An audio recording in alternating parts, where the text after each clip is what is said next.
Hey guys, this is Kumar Diwakar. Welcome back to my YouTube channel. मैं उम्मीद करता हूं कि आप लोग बहुत खुश होंगे और थोड़ा सा तो टेंशन में होंगे ही यार, क्योंकि आप लोगों का एग्जाम जो कैंसिल हो गया है। पर कोई बात नहीं, डरने की बात नहीं। कहते हैं ना कि जो होता है अच्छे के लिए होता है। हो सकता है कि आप में से कोई बच्चे जो अभी 90% ला रहे होंगे, लगता है कि 10 नंबर छूट गया, इसलिए भगवान ने चाहा कि आप उसे भी ना छोड़ो, 100% लेकर आओ। जो 50% लिख पाए होंगे उसके लिए 60%, 70% लाना है उन्हें। जो 60-70% लिखे होंगे उनको 70 से 80% लाना होगा। जो 80% लिखे हैं उनको 90% लाना होगा। इसलिए शायद ये चीजें हुई कि री एग्जाम। कहते हैं कि जो होता है वो तो हो ही रहा होता है। आपको उसके प्रति अपने माइंडसेट को चेंज करना है, अप्रोच को चेंज करना है। अब ये आप पे डिपेंड करता है कि आप क्या करते हैं। कहते हैं कि हर किसी के रास्ते में रोड़े होते हैं, पत्थर होते हैं। ये आप पे डिपेंड करता है कि आप उनसे पुल बनाते हो या फिर उसे पहाड़ बना लेते हो, है ना। तो चलते हैं आगे की ओर। आज मैं मैथ्स क्लास के जो सारे फॉर्मूले होंगे आपके 10th के, वो सारी चीजें मैं इसमें बता रहा हूंगा। आपको टेंशन लेने की कोई बात नहीं। आप बैठ जाओ एकदम शांति से, कोई किताब कॉपी लेने की भी जरूरत नहीं है। मैं उनमें से सारी चीजों का आपको स्क्रीनशॉट लेकर ये पीपीटी ही शेयर कर दूंगा आपको टेलीग्राम के लिंक पे। टेलीग्राम का लिंक डिस्क्रिप्शन में होगा, आपको परेशान होने की जरूरत नहीं है। चलते हैं। रिवीजन क्लास है ये, क्लास 10th के मैथ्स के फॉर्मूला का आपको शुरू से लेकर अंत तक के मिल रहा होगा। क्या क्या मिल रहा होगा ये लिस्ट हम देख लेते हैं। आपको मिल रहा होगा रियल नंबर के वो फॉर्मूले जो आपको यूज किया होगा, जो आपने पढ़ा होगा। मिल रहा होगा पॉलिनोमियल्स के फॉर्मूले, आपको मिल रहा होगा pair of linear equation in 2 variable के फॉर्मूले, आपको मिल रहा होगा क्वाड्रेटिक इक्वेशन का फॉर्मूला, आपको मिल रहा होगा अरिथमेटिक प्रोग्रेशन का फॉर्मूला। आप एकदम बेझिझक बिंदास से, आपको ये 1.5 घंटा के आसपास का ये वीडियोस बन रहा होगा। आपको एकदम बेफिक्र होकर आपको बैठना है, कंसिस्टेंसी के साथ, कंटिन्यू के साथ। सारे डिस्ट्रक्शन को आज कह दो टाटा बाय बाय। जो भी है फ्रेंड उन्हें भी बोल दो मिलेंगे एग्जाम के बाद, क्योंकि ये आपके लिए बहुत इंपॉर्टेंट समय है। आप ये सोच रहे होंगे कि कैसे होगा, मैं समझ रहा हूं, आपकी तकलीफ भी मैं जानता हूं। इस वजह से ये सारी चीजें मैं लेकर आया हूं, ताकि आपको कहीं जाने की जरूरत ना पड़े। 1.5 घंटे में पूरा का पूरा एक तरह से रिवीजन हो जाएगा।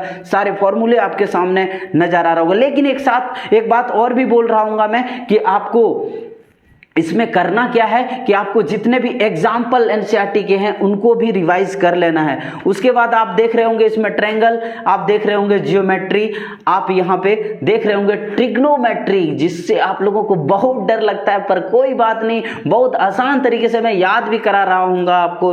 उसके बाद आप देख रहे होंगे trigonometrical ratios, area related to circle, volume and surface area, statics and probabilities. ये सारी चीजें आप देख रहे होंगे।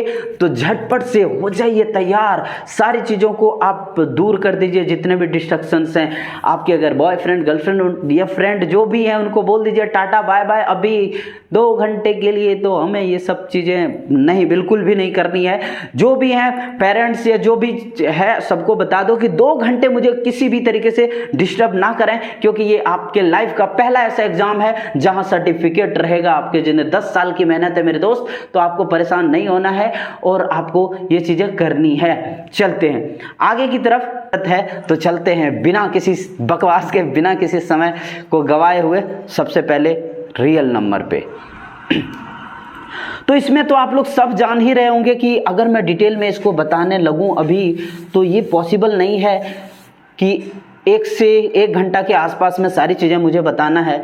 लेकिन मैं आपको इसमें बता रहा हूं कि इसमें एक छोटा सा फॉर्मूला है कि अगर एक नंबर है ए, मान लेते हैं ए, और दूसरा नंबर है बी, है ना, दूसरा नंबर बी है।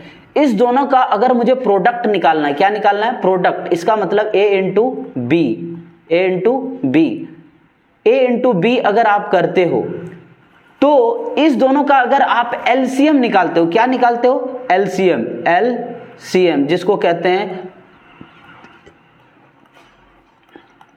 लघुत्तम समापवर्तक, मतलब लॉसअ, है ना।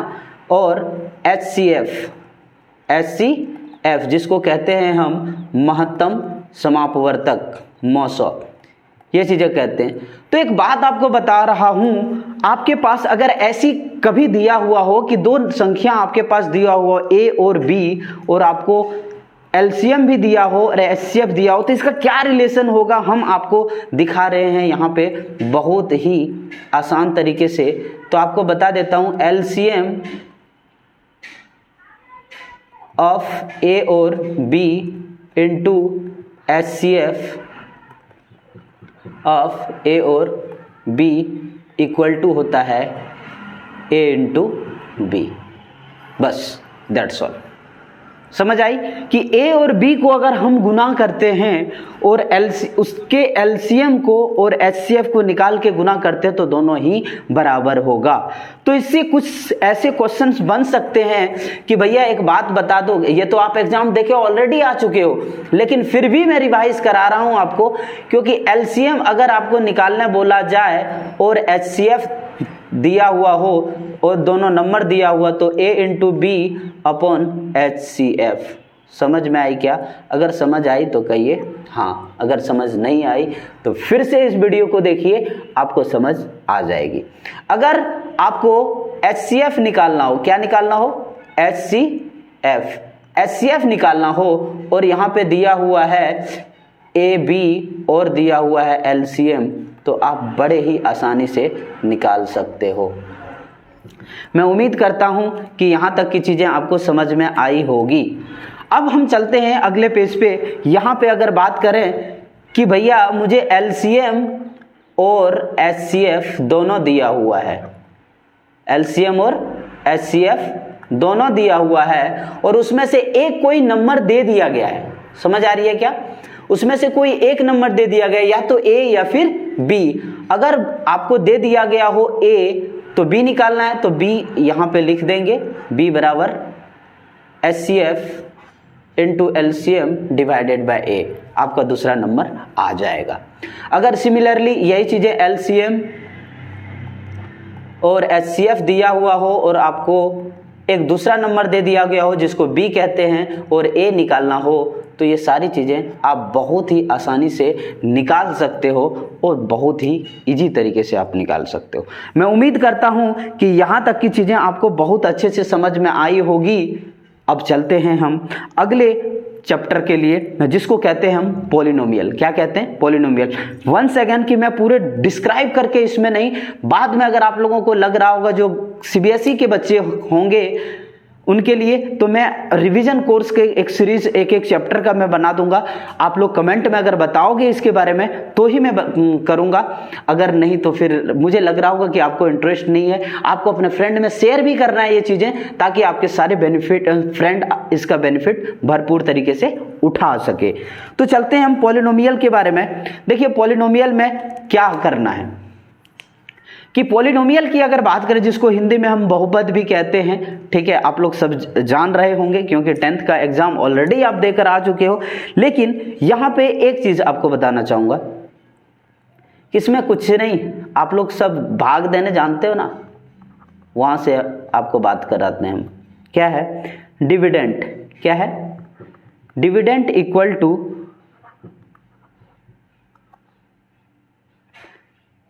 क्वोशेंट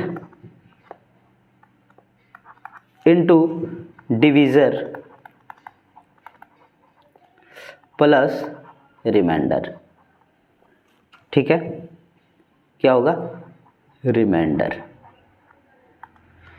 ये क्या होता है? अगर मैं कहूं कि ये भाजक है ना, जो हिंदी वाले बच्चे हैं वो कह सकते हैं यहाँ पे कि ये भाज्य होगा, ये यहाँ पे आपका भागफल होगा और यहाँ पे भाजक होगा और यहाँ पे शेष होगा। ठीक है, तो ये चीज़ें हैं जहाँ की आप भाग में देख रहे होंगे। इसी के ऊपर बहुत सारी चीज़ें कि ये दे दिया हो, ये दे दिया हो या ये दे दिया हो, आपको ये निकालना पड़े, तो उस तरीके से आप करके निकाल सकते हो। और मैं इसको डिटेल में फर्दर नहीं करने जा रहा हूँ। अब चलते हैं हम पॉलिनोमियल में, जहाँ पे आप ax² plus bx plus c equal to 0 के बारे में पढ़ रहे होंगे। तो आपको यहाँ पे दो रूट निकालना पड़ता है। आपको पता है कि 2 रूट निकालना पड़ता है यहाँ पे, जहाँ पे हम एक रूट को अल्फा मान रहे होते हैं और दूसरा रूट को बीटा मान रहे होते हैं, है ना। तो इसमें 2 फॉर्मूला है जिसमें कहते हैं कि सम ऑफ जीरोज, है ना, सम ऑफ जीरोज। ये जीरो जिसको क्यों कहे वो डिटेल में हम अभी नहीं कर रहे होंगे, लेकिन आपको यहाँ पे सम ऑफ जीरोज मतलब अल्फा प्लस बीटा, अल्फा और बीटा 2 जीरोज है तो ये हो जाएगा माइनस बी अपॉन ए, है ना। और हो जाएगा फिर दूसरा फॉर्मूला है product of zeroes is equal to alpha into beta is equal to c upon a. ये 2 फॉर्मूला थे आपके पॉलिनोमियल बहुपद में, आप देख पा रहे होंगे यहाँ पर। बस बहुत ही आसान सा ये चीज़ थी। आप अगर बात करो कि एक स्टैंडर्ड फॉर्मेट होता है पॉलिनोमियल का जो a x square plus b x plus c के रूप में आप देख पा रहे होंगे यहाँ पे। यही चीज़ें अगर देखिए आपके एग्जाम में नहीं आने वाला है तो मैं बात नहीं करूँगा, क्योंकि यहाँ पे सिर्फ 2 वेरिएबल्स में है, दो पावर में है ना। लेकिन अगर यही चीज़ें डिग्री 3 में होता तो फिर हम क्या कर रहे होते। जब ये एग्जाम में अभी नहीं आना तो इसकी बातें हम अभी नहीं कर रहे होंगे, इसकी बातें हम बाद में कर रहे होंगे जब आपको एक तरह से रिवीजन या फिर फुल डिटेल में हम कोर्स दे रहे होंगे तब, है कि नहीं। तो चलते हैं हम तीसरे चैप्टर के ऊपर, pair of linear equation in 2 variable, है ना। तो pair of linear equation in 2 variable, जब 2 वेरिएबल है तो मतलब है a x plus b y plus c equal to 0, और इसको अगर 1 2 है ना, इसको सॉरी a1 b1 c1 ऐसे कर दें।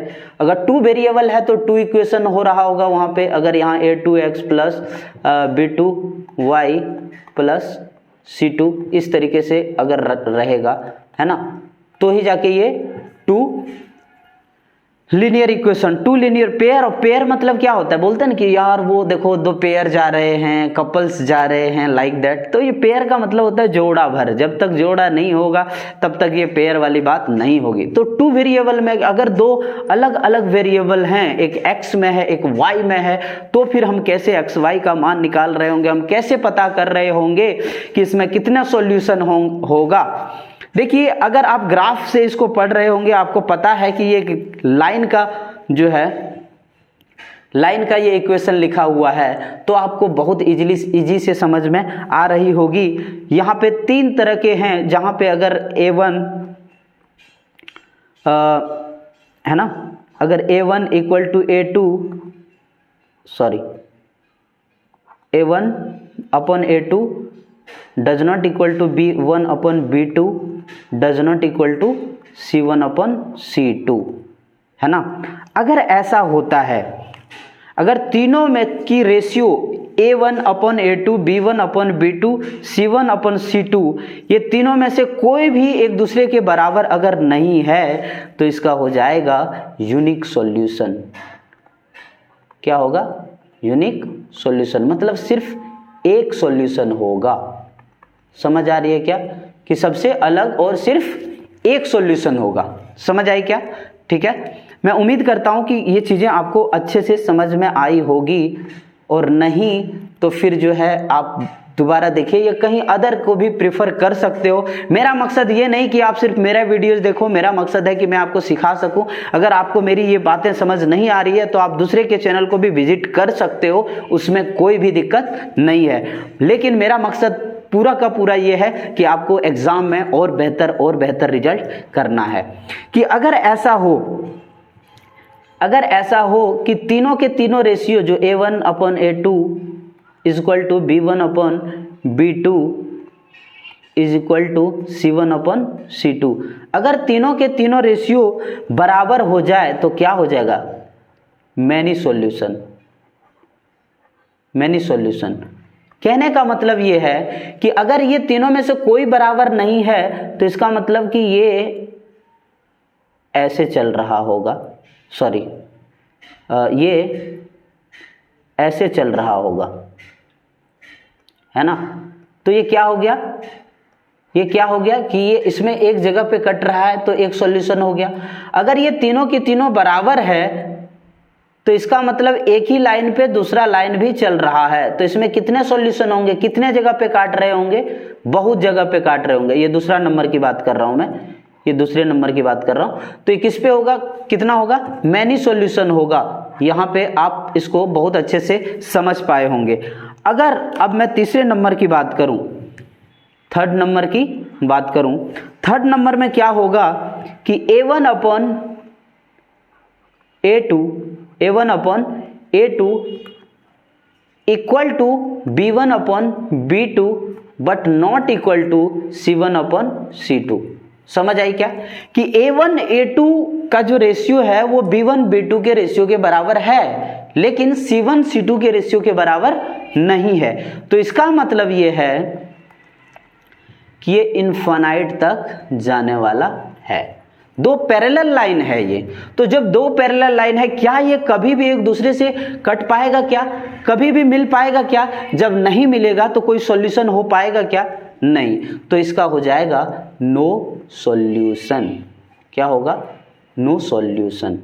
मैं उम्मीद करता हूं यहां तक की चीजें आपको समझ में आ रही होगी। क्या कोई दिक्कत, सर दर्द, बदन दर्द, पेट दर्द अगर ऐसा कुछ हो गया हो तो आप जाइए और डॉक्टर से संपर्क कीजिए। मैं आपको यहाँ कोई इलाज अभी फिलहाल नहीं कर सकता। तो चलते हैं अब आगे की तरफ, और जिसे कहते हैं हम क्वाड्रेटिक इक्वेशन, है ना। तो क्वाड्रेटिक इक्वेशन के बारे में अगर मैं बात करूं तो आप जान ही रहे हो कि क्वाड्रेटिक इक्वेशन क्या चीजें होंगी, ax² plus bx plus c। वहां तक तो हम लाइन को रिप्रेजेंट करते हुए देख रहे थे, अभी हम x और y की वैल्यू निकाल रहे थे, है ना, वहां तक। लेकिन अब मुझे और अलग तरीके से कैसे निकाला जा सकता है इसके वैल्यूज। तो इस इक्वेशन को इक्वेशन तभी कहते हैं जब इक्वल टू 0 हो जाए, है ना। दोनों से LHS और RHS दोनों साइड हो तभी ये इक्वेशन होगा, अदरवाइज नहीं होगा। तो ये जो है ये जनरल फॉर्मूला है क्वाड्रेटिक इक्वेशन का। अगर मैं इसको लिखना चाहूं, जनरल फॉर्मूला, समझ आई क्या, ठीक है। तो ये हो गया। अगर मैं क्वाड्रेटिक फॉर्मूला इसको कहूं, क्वाड्रेटिक फॉर्मूला, तो कैसे निकलेगा, तो ये कैसे निकल रहा होगा, ये चीजें हम देख लेते हैं कि यहाँ पे अगर मैं एक अल्फा की ही बात करूं तो ये कैसे आएगा, कोई भी अल्फा या बीटा जो भी कुछ हो वो कैसे आएगा। इसका फॉर्मूला होता है minus b plus minus under root b² minus 4ac upon 2a। समझ में आई क्या, समझ में आई क्या। ये अगर मैं इसको ये भी कह सकता हूं कि minus b plus minus under root d upon 2a। कई जगह आप ये भी देखते होंगे जहां d बराबर होता है b² माइनस 4ac। तो ये d को कहते हैं हम डिस्क्रिमिनांट। क्या कहते हैं, डिस्क्रिमिनांट। मैं उम्मीद करता हूं कि यहाँ तक की चीज़ें आपको बहुत अच्छे से समझ में आई होंगी। और बस यही चीज़ें हैं क्वाड्रेटिक इक्वेशन के, एक फार्मूला यही है, बहुत आसान सा फार्मूला है। आप इस पे बिठा के सारी चीज़ें बहुत आसानी से निकाल सकते हो। मैं उम्मीद करता हूं कि आपको यहाँ तक की चीज़ें बहुत अच्छे से समझ में आ चुकी होगी और आ रही होगी। आप बस एक बार फार्मूला को रिवीजन करना है और बैठ के घर पे लगाना है। मैथ्स अब बनाना नहीं है, अब लगाना है ना, कि वो सारी चीज़ें। और दूसरी चीजें मैं बताऊंगा कि आपको जो एग्जाम्पल भी कर लेने हैं, एग्जाम्पल भी कर लेने हैं। कितनों भी टफ किया जाएगा, आपके बुक से बाहर की क्वेश्चंस नहीं आएंगे। और एग्जाम्पल ही ऐसे चीज होते हैं जो आप लोग या हम लोग जल्दी से नहीं करते हैं। तो बस आपके पास एग्जाम्पल की एक बच जाता है, उसे जरूर करना है। तो चलते हैं हम अगले वीडियो अगले चैप्टर में, जिसको करते हैं अरिथमेटिक प्रोग्रेशन, जिसपे आप जान रहे होते हो कि पहला टर्म को हम a कहते हैं, है ना। अगर a1 a2 a3 इस तरीके करके कोई भी चीजें है दिया हुआ है तो इसके आगे की चीजें कितना होंगे, अगर दोनों के बीच बराबर की गैप हो, डिफरेंस जिसको कहते हैं, है ना। तो पहला टर्म, फर्स्ट टर्म को हम f लिख देते हैं, फर्स्ट टर्म को a1 से करते हैं, डिफरेंस को d से लिखते हैं जिसको कहते हैं a2 माइनस a1, और इस तरीके से हम डी कैलकुलेट करते हैं, है ना। अब हमें बोल दिया गया कि भैया इस तरीके से है तो ये बताइए हजारवां टर्म क्या होगा हमारे पास, तो हम वहां पे कैसे कर रहे होते हैं, तो वो चीजें हम निकालते हैं। चलो मान लेते हैं कि एन ही मान लेते हैं, तो ए nth टर्म क्या हो जाएगा, ए nth अगर मान लेते हैं कि ये लास्ट ही हो तो भी इसको लास्ट टर्म भी कई बार हम कहते हैं, तो क्या हो जाएगा a plus n minus 1 into D. समझ में आई क्या? ये n माइनस 1 मतलब अगर 15वां टर्म पूछा गया तो उसमें से एक माइनस करके, और जो कॉमन डिफरेंस है ना वो d जो है कॉमन डिफरेंस है कि हर किसी के बीच में कितना बार डिफरेंस हुआ, तो क्या हुआ कि पहला टर्म है ना, पहला टर्म किए और क्या जोड़ रहे हैं, लास्ट टर्म जोड़ रहे हैं, है ना। हम वही कर रहे हैं कि n minus 1 term into D कर रहे हैं, ठीक है, कि इतना बार हमने उसमें और जोड़ा, क्या जोड़ा, वही कॉमन डिफरेंस। समझ में आई क्या? समझ में आई क्या? अगर ये चीजें यहां तक की बातें आपको अच्छे से समझ में आ गई तो चलते हैं, अगर हम आगे की बात करें तो क्या हो जाएगा, L इक्वल टू होता है, ठीक है। अब अगर यही हम बात करते हैं कि SN मतलब क्या हो गया कि जहां तक कि आप बात किए कि यहां से 50 टर्म तक का सम क्या होगा, जोड़ने, अगर आपको ये फॉर्मूला पता नहीं होगा तो आप क्या करोगे, जोड़ने बैठ जाओगे, है ना। और जोड़ने बैठ जाओगे तो फिर हो सकता है कि 1 घंटे 2 घंटे 2 मिनट 5 मिनट की चीजें आप 2 घंटे लगा रहे हो, तो ये फॉर्मूला जान लेना बहुत जरूरी है। SN बराबर होता है A प्लस इसके आगे n/2 लगा देते हैं, है ना, n/2 A प्लस L। ये L क्या हो गया, L क्या हो गया, ये लास्ट टर्म तक, है ना, लास्ट टर्म तक। तो L को हम ऐसे भी, ये जो A हमने बताया, AN बताया था, इसको हम L भी कहते हैं, मैं बोला था बीच में अगर आपको याद हो तो, है ना। AN और उसको लास्ट टर्म भी बोलते हैं हम, A plus n minus 1 into D को हम लास्ट टर्म भी बोल सकते हैं। समझ आ रही है क्या? ठीक है, तो यहां क्या हो गया कि SN बराबर n/2 into A plus L, तो इसको हम लिख सकते हैं क्या, n/2 इंटू A प्लस और L के बदले A plus n minus 1 into D. Yes और नो? लिख सकते हैं ना, तो लिख सकते हैं। तो ये इस तरीके की चीजें आपके सामने आ गई, और इसको फाइनली हम ऐसे लिख सकते हैं कि n/2 into 2A plus n minus 1 into D. ठीक है, ठीक है, तो यहां तक कि आपको चीजें समझ में आ गई। SN ये जो है क्या हो गया कि sum of first n positive integer. ठीक है, तो चलते हैं आगे की चीजें हम कर रहे होंगे, चैप्टर में ट्रायंगल की बात कर रहे होंगे, है ना। ये देख लेते हैं, जहां आपके सामने है त्रिभुज, जिसको हम ट्रायंगल कहते हैं। आप सभी जानते हो कि ट्रायंगल में क्या चीजें होती है, नहीं जानते हो तो देखिए यहाँ पे सिर्फ आपको ट्रायंगल के सिमिलरिटीज के बारे में बताया जा रहा होगा, और थोड़ा सा कॉन्ग्रुएंसीज, जिसको हम समानता भी कहते हैं, है ना, हिंदी में, और कॉन्ग्रुएंसी का हिंदी मुझे नहीं पता, आप देख लेना यार जो कहते हैं। ठीक है, तो ट्रायंगल तो आप जान रहे हो कि 3 भुजाओं से घिरे चित्र को हम ट्रायंगल कहते हैं, और क्या, sum of all angle, sum of all angles of a triangle is equal to 180 degree. ठीक है क्या? ठीक है, ये चीजें आपको समझ में आ रही है। और 6 तरह के ट्रायंगल होते हैं, वैसे ये चीजें पूछा नहीं जाएगा, लेकिन मैं थोड़ा सा बता ही देता हूँ। 6 टाइप का ट्रायंगल होता है ना, ये सारी चीजें आप जानते हैं, मैं उम्मीद करता हूँ यहाँ तक। अब क्या है कि सिमिलैरिटीज जिसको कहते हैं हम, ठीक है, कि एक ट्रायंगल ऐसा है, एक ट्रायंगल ऐसा है, ये हो गया A, ये हो गया B और ये हो गया C। ठीक है, अगर ये ट्रायंगल ऐसा है और ये एक ट्रायंगल ऐसा है, जिसको हम कहते हैं सॉरी, ये अगर मैं कहूँ D, इसको कहते हैं E और ये F। ठीक है, देखो सिमिलैरिटीज का मतलब क्या हो गया कि मैं ताजमहल देखने गया, है ना, इसका कहाँ जरूरत पड़ रही है ये देखते हैं। जो ताजमहल हम देख कर आए आगरा से और एक हम गिफ्ट खरीद कर ले आए अपनी मुमताज को देने के लिए, मतलब हाँ ठीक है, कि अपनी मुमताज को देने के लिए एक ताजमहल का गिफ्ट खरीद कर ले आए, तो क्या होता है वहां पे, समझने की कोशिश कीजिए कि क्या ये उतना ही बड़ा रहता है क्या? नहीं, लेकिन क्या जैसे उस ताजमहल का स्ट्रक्चर है वैसा ही इसमें भी रहता है ना, है ना? तो क्या है कि सिमिलर मतलब आपको उसके सारी चीजें तो दिख रही होंगी, सारे जो फंक्शन है वो सारी चीजें आपको दिख रही, लेकिन उसका साइज में डिफरेंस होगा। समझ आई क्या? कि साइज में डिफरेंस होगा, देखने में तो एक ही जैसा लगेगा लेकिन साइज में डिफरेंस होगा। समझ आ रही है? तो उसी को कहते हैं हम सिमिलैरिटीज, और सिमिलैरिटीज को हम दर्शाते हैं इक्वल और ये ऊपर में ऐसे साइन से। समझ आ रही है क्या? ठीक है, तो इस तरीके से भी हम लिख सकते हैं, या फिर हम एक ये और एक इससे भी लिखते हैं, जहां से आपको डिनोट कर रहा होता है कि ये दोनों ट्रायंगल सिमिलर है।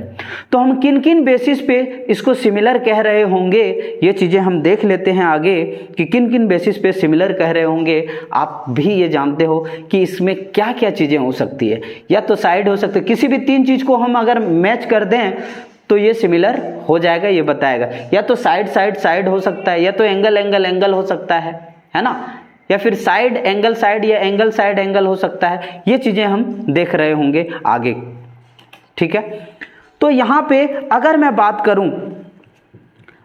बात करूँ इसमें, तो एक फॉर्मूला आता है कि एरिया ऑफ ट्रायंगल ABC और आर्क ऑफ DEF, है ना, ये हो जाएगा कि AB का this plus BC upon EF equal to AC upon DF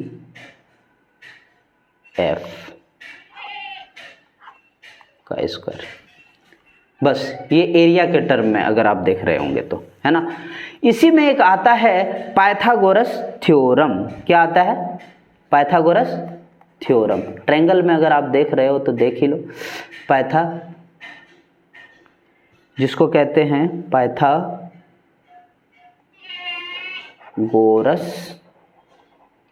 theorem. समझ आई क्या?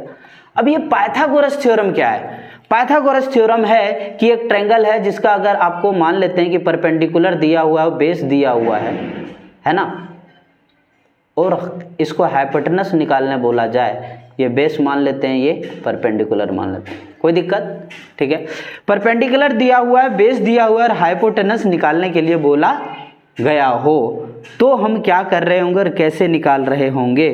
तो ये देखिए, ये बड़ा वाला है ना, तो बड़ा वाला को बड़ा कब होगा? जब दो छोटे जुड़ जाएंगे, है ना। तो सिर्फ छोटा नहीं जुड़ रहा होगा, उसका स्क्वायर जुड़ रहा होगा, तो बड़ा वाला का भी स्क्वायर हो जाएगा। तो h square plus equal to p square plus b square. समझ आई क्या? तो h बराबर क्या हो जाएगा? Under root p square plus b square. ठीक है, कोई दिक्कत? अब इसी प्रकार से अगर मैं बात करूं कि P, यहां तो H निकालने के लिए बोल गया, है ना। अब मैं ये चाहता हूं कि ये P निकाला जाए, तो P कब निकलेगा? जब ये B भी उठकर इस पार आ जाए, है ना। तो क्या हो जाएगा? P square is equal to H square minus B square होगा क्या? तो P बराबर क्या हो जाएगा? Under root H square minus B square. ठीक है, और यहीं पे मैं अगर बात करूं कि यहीं पे अगर कर देता हूं कि मुझे सिमिलरली जिस तरह का P हुआ उसी तरह B होगा, तो B इक्वल टू हो जाता है H square minus P square. तो ये क्या हो जाएगा?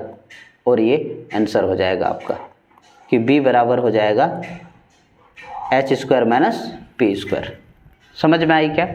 समझ में आई क्या? मैं उम्मीद करता हूं कि यहाँ तक की चीज़ें आपको अच्छे से समझ में आ रही होगी। अब मैं थोड़ा सा सिमिलैरिटीज़ की तरफ बढ़ता हूं, लेकिन तो चलते हैं अब सिमिलैरिटीज़ की क्राइटेरिया पे। किस चीज़ की? सिमिलैरिटीज की क्राइटेरिया पे। तो सिमिलैरिटी की क्या क्राइटेरिया हो सकती है? एक कि भैया अगर ये ट्रायंगल है, मान लेते हैं, तो इस ये ट्रायंगल जो है सिमिलर कब होगा कि अगर इसका तीनों एंगल बराबर हो। एंगल एंगल एंगल, है ना, तो इसको कहते हैं एंगल एंगल एंगल से ये सिमिलर हो सकता है। दूसरा ये कहते हैं कि अगर दो एंगल बराबर हो तो तीसरा एंगल भी तो बराबर ही होगा ना। यस और नो? आपसे पूछा जा सकता है इस तरीके से, क्योंकि आप लॉजिकली कितना स्ट्रांग हो, क्योंकि 180 डिग्री होता है ना, कि तीनों कोणों का योग कितना होता है? 180 डिग्री। तो 180 डिग्री जब होता है तो अगर दो एंगल दोनों के बराबर है, मान लेते हैं कि दोनों का जोड़ के 140 डिग्री हुआ, तो रेस्ट बचा हुआ तो 60 ही होगा ना, 60 डिग्री होगा ना। तो थर्ड एंगल ऑलरेडी ऐसे ही बराबर हो जाएगा। तो यहाँ पे एक एंगल एंगल क्राइटेरिया भी हो जाएगा, जहाँ पे 3 ना मिलाकर 2 ही मिलाएं तो भी चल रहा है ना। अब तीसरा क्या होगा भैया? तीसरा ये होगा कि तीनों के तीनों साइड अगर इसके बराबर हो, तीनों के तीनों साइड इसके बराबर हो, तो क्या हो जाएगा? Side side side. समझ आई क्या? क्या होगा? साइड साइड साइड, कि तीनों साइड अगर उसका जो है सिमिलर लग रहा हो, रेशियोज उसके जो हैं वो सिमिलर लग रहा हो, तो उससे भी क्या हो जाएगा? क्या होगा? ये सिमिलर कहलाएगा। समझ में आई क्या? DEF, ठीक है। और एक थर्ड बच जाता है साइड एंगल साइड।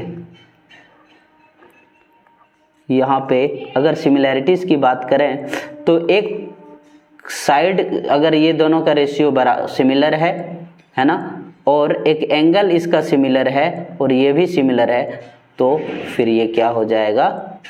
ये भी कहलाएगा कि ये सिमिलर है, side angle side. I hope कि चीज़ें यहाँ तक आपको अच्छे से समझ में आई होगी। सिमिलरली कॉन्ग्रुएंसी की कुछ क्राइटेरिया होता है जो आप 9th में पढ़े होंगे बहुत अच्छे से, लेकिन यहाँ भी अगर इसकी ज़रूरत पड़े, कॉन्ग्रुएंस क्राइटेरिया, है ना। कॉन्ग्रुएंसी की क्राइटेरिया ये होगी कि इसमें होता है साइड एंगल साइड, है ना, एक, फिर दूसरा होता है साइड साइड साइड, तीसरा होता है एंगल साइड एंगल, और चौथा होता है RHS, ना, ठीक है। तो यहाँ पे मैं आपको बस सिर्फ फॉर्मूला को इंट्रोड्यूस करा रहा हूँ। डिटेल में जाना हमारे लिए अभी पॉसिबल नहीं होगा क्योंकि वीडियोस काफ़ी लंबा हो जाएगा, एक वीडियो में सारी चीज़ें कवर करनी है। अब चलते हैं हम ज्योमेट्री की तरफ। ज्योमेट्री की तरफ की अगर मैं बात करूं तो ज्योमेट्री में क्या होता है भैया कि ये एक्स और वाई कोऑर्डिनेट में सारी चीज़ें खेल रहे होते हैं हम। यस और नो? यस। तो यहाँ पे जो है ज्योमेट्री में खेल रहे होते हैं, यहाँ 1 2 3 4, और यहाँ माइनस में चल रहा होता है, यहाँ भी ऐसे ऐसे सारी चीज़ें चल रही होती है। इधर कहीं एक्स वाई, यहाँ पे अगर बात करूँ तो यहाँ माइनस एक्स वाई, अगर इधर कहीं बात करूँ तो माइनस एक्स माइनस वाई, और यहाँ पे अगर बात करूँ तो एक्स माइनस वाई। इस तरीके से सारी चीज़ें हो रही होती है। तो जब मुझे ये बोला जाए कि यहाँ से यहाँ तक की दूरी निकालो, तो इसको कहते हैं डिस्टेंस फॉर्मूला। क्या कहते हैं? Distance formula. तो डिस्टेंस फॉर्मूला मतलब डिस्टेंस निकालना है कि नहीं? यस और नो? यस। तो वहां पे हम क्या कर रहे होंगे? यहाँ पे हो जाएगा x2 माइनस x1 का square plus y2 minus y1 का स्क्वायर। समझ में आई क्या? समझ में आई क्या? तो ये है डिस्टेंस फॉर्मूला। लेकिन अगर यहाँ पे ऐसा हो जाए कि ओरिजिन से डिस्टेंस पूछ दिया गया, कहाँ से? ओरिजिन से। ओरिजिन का मतलब हो गया ये 0 0 से, कहाँ से? 0 0 से। तो क्या होगा वहाँ पे? वहाँ पे होगा, अगर मैं यहाँ लिखूँ कि डिस्टेंस फ्रॉम ओरिजिन, कहाँ से? डिस्टेंस फ्रॉम ओरिजिन, ठीक है, कोई दिक्कत नहीं है। अगर डिस्टेंस फ्रॉम ओरिजिन हो गया तो हो गया x2 माइनस 0 का स्क्वायर प्लस y2 माइनस 0 का स्क्वायर। कोई दिक्कत? तो ये 0 0 खत्म हो जाएगा तो क्या हो जाएगा, x2 प्लस y2 का स्क्वायर। तो ये रहा आपके सामने, जिसको हम कहते हैं डिस्टेंस फ्रॉम ओरिजिन। ठीक है, अब यहाँ पे एक आता है सेक्शनल फॉर्मूला। क्या आता है? Section formula. ये क्या है भैया? ये है कि अगर एक लाइन दिया हुआ है जिसमें पॉइंट ए और पॉइंट बी दिया हुआ हो, ये से देख लेते हैं, चलो आपको ड्रॉ ही कर देता हूँ कि यहाँ ए है, ये मान लेते हैं कि ये पॉइंट x1 दिया हो, ये x2 दिया हो, और यहाँ पे एक थर्ड पॉइंट हो, ये पूछा गया हो कि ये m रेशियो और n रेशियो में बटा हुआ हो, है ना। तो फिर इसका पॉइंट क्या होगा ये निकालना है। तो वो कैसे, यहाँ x में आ रहा होगा, ये y में आ रहा होगा, कुछ x3 y3 में ऐसा कुछ आ रहा होगा। तो इस फॉर्मूला को कहते हैं सेक्शन फॉर्मूला, और जो कि होता है m1 x2 plus m2 x1 upon m1 plus m2, ये x कोऑर्डिनेट हो गया। यहाँ पे होता है m1 y2 plus m2 y1 upon m1 plus m2, है ना। तो ये आपका हो गया कि सेक्शन फॉर्मूला। ये कहीं भी किसी रेशियो में भी हो सकता है। यहाँ पे 2 भी हो सकता है, 3 भी हो सकता है, 4 भी हो सकता है, 5 भी हो सकता है। अगर सॉरी, यहाँ पे अगर मैं इसको m1 और ये m2 रखूँ, n नहीं रखूँ, ये क्या रखूँ, m1 और m2 रखूँ।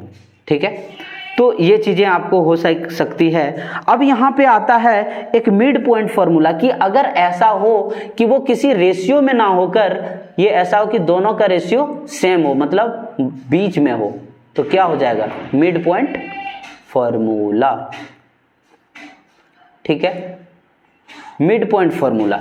तो मिड पॉइंट फॉर्मूला को हम कैसे निकाल रहे होंगे, यहाँ पे कुछ नहीं करना है, x1 x2 अपॉन 2 और y1 प्लस y2 अपॉन 2, बस यही दो चीज़ें होंगी। बस आराम से इसको ही हम कहते हैं मिड पॉइंट फॉर्मूला। और आई होप कि यहाँ तक की चीज़ें आपको समझ में आई होंगी। लेकिन इसमें एक चीज़ और रह जाता है कि भैया अगर मुझे इसका एरिया निकालना पड़े, है ना, कि इसी तरीके से आपको कोऑर्डिनेट में दिया हुआ हो, मान लेते हैं कि कोऑर्डिनेट में दिया हुआ हो यहाँ कुछ ऐसा और इस तरीके का अगर रहे, तो ये बताइए कि अगर मुझे एरिया निकालना पड़े, ये पॉइंट दिया हुआ है, ट्रायंगल के शेप में है, x1 x2 मान लेते हैं, ये sorry x1 y1 x2 y2 और x3 y3 ऐसा कुछ दिया हो और बोला जाए कि इसका एरिया निकालो, तब आप कैसे कर रहे होंगे। तो वही मैं यहाँ पे बता रहा हूँ कि एरिया ऑफ ट्रायंगल, तो वो कैसे होगा, 1/2 हाफ तो सब जगह होता है, कोई दिक्कत नहीं है। x1 करने के बाद y2 minus y3 plus x2 और y3 minus y1 plus x3 और यहाँ पे कर देंगे हम y1 minus y2। I hope कि यहाँ तक की चीज़ें आपकी क्लियर हो गई होगी। मैं उम्मीद करता हूँ कि आपको यहाँ तक की चीज़ें बहुत अच्छे से समझ में आए। आपको लग रहा हो कि भैया ये बताओ, ये चीज़ मुझे याद ही नहीं रह रहा है कि कैसे याद रखूँ इसको। तो यहाँ सबसे ज़्यादा इंपॉर्टेंट अभी याद रखना है फॉर्मूले को, है ना। तो x1 को लेंगे, 1 के बाद क्या आता है 2, x को सिर्फ 1 लेंगे तो y2 में से माइनस कर देंगे y3 को, समझ आई क्या, y2 माइनस y3।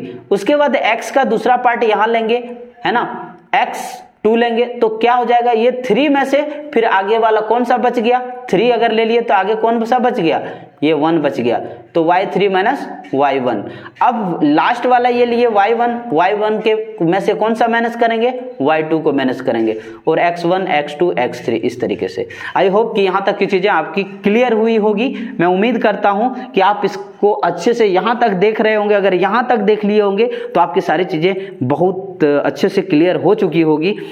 और मैं अब आगे बढ़ता हूँ जहाँ पे हम ट्रिग्नोमेट्री की तरफ बढ़ते हैं। जिसको त्रिकोणमिति कहते हैं। और मुझे लगता है कि बहुत सारे बच्चों को इसमें बहुत ज़्यादा डर लगता है कि भैया ये त्रिकोणमिति क्या, पर मैं बताता हूँ कि इसमें इतना मज़ा है कि फिर किसी चीज़ में मज़ा नहीं है ना। तो वो मज़ा भी हम ले रहे होंगे इससे कि कैसे, कि भैया मुझे याद ही नहीं रहता। इसमें हम साइन थीटा ये ट्रायंगल से पढ़ते हैं, इसको डिटेल में हम बता रहे हैं कि बाद में बता रहे होंगे, लेकिन यहाँ पे साइन थीटा का क्या होता है मैं अक्सर भूल जाता हूँ कि P/H होता है, P/B होता है या B/H होता है, मैं भूल जाता हूँ। तो इसमें भूलना नहीं है, साइन थीटा से प्यार है, क्या है, प्यार है, P/H, P फॉर प्यार, H से है, साइन थीटा से प्यार है। कॉस थीटा एकदम बेकार है, कॉस थीटा क्या है, एकदम बेकार है। तो B फॉर बेकार और H फॉर है, समझ आई क्या। साइन थीटा से प्यार है, कॉस थीटा बेकार है। तो इतना सा अगर चीज आपको याद रह गई तो पूरा ट्रिग्नोमेट्री आपको अच्छे से समझ में आ गई। बोलो एक बार मेरे साथ कि साइन थीटा से प्यार है, कॉस थीटा बेकार है। अब टेन थीटा एक ऐसा आदमी है ये बोलता है कि प्यार ही बेकार है ना, प्यार बेकार है। तो P/B प्यार बेकार है, ठीक है, कोई दिक्कत। यहां तक की चीजें मैं उम्मीद करता हूं कि चीजें अच्छे से समझ में आई होंगी। अब यही चीजें इसका जस्ट अपोजिट आता है, साइन का उल्टा होता है कोसेक। क्या होता है, कोसेक थीटा। तो कोसेक थीटा क्या हो जाएगा, H/P है प्यार, ठीक है, मतलब डांट के पूछता है कोसेक थीटा क्या तुझे प्यार है, बोलता हाँ है प्यार, ठीक है।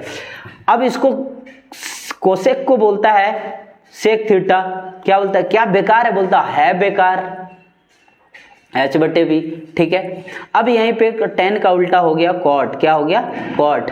तो ये क्या बोल रहा होता है कि बेकार प्यार, है ना, ये सब उल्टा बोल रहा होता है यहाँ पे। इसके अपोजिट जो है आप देख पा रहे होंगे, यहाँ तक की चीजें आपको अच्छे से समझ में आई होंगी। तो इसका मतलब ये हो गया कि भैया ये रेसिप्रोकल है, क्या है, रेसिप्रोकल है, मतलब इसका उल्टा है। अगर मैं कहूं कि साइन थीटा का रेसिप्रोकल क्या होगा तो आप बोल सकते हो कि 1/कोसेक थीटा, 1/कोसेक थीटा। साइन थीटा को हम 1/कोसेक थीटा भी लिख सकते हैं, है ना। तो क्या भैया आप ये बोल रहे हो, तो एक बात बताओ, क्या मैं कोसेक थीटा को क्या लिख सकता हूं, इसको भी हम 1/साइन थीटा लिख सकते हैं, लिख सकते हैं ना, है ना। अगर अभी तक आपको नहीं मालूम हो था कि ऐसा लिख सकते हैं तो मैं बता रहा हूं कि लिख लो, ऐसा ही लिखना नहीं है, ये सारी चीजें आपको PDF में मिल जाएगा, मतलब ये याद रखो कि ये मिल जाएगा। अच्छा जी, तो ये बताइए कॉस थीटा को क्या लिख सकते हैं, कॉस थीटा को 1/सेक थीटा लिख सकते हैं। अच्छा सही में क्या, हाँ जी लिख सकते हो आप। तो अच्छा, तो सेक थीटा को क्या लिखेंगे, सेक थीटा को आप 1/1 आप लिख सकते हो कॉस थीटा, क्या लिख सकते हो, 1/कॉस थीटा। अच्छा जी, और तीसरा यहाँ पे रह जाता है टेन थीटा, क्या रह जाता है, टेन थीटा। टेन थीटा को क्या लिखें, 1/कॉट थीटा, 1/कॉट थीटा। अच्छा जी, और कॉट थीटा को क्या लिखें, यहाँ पे लिख सकते हैं 1/टेन थीटा। समझ में आई क्या, समझ में आई क्या। मैं उम्मीद करता हूं कि यहां तक की चीजें आपको बहुत अच्छे से क्लियर हो गई होगी और आपको समझ में आ रही होंगी, ठीक है। तो अब चलते हैं हम थोड़ा सा और आगे।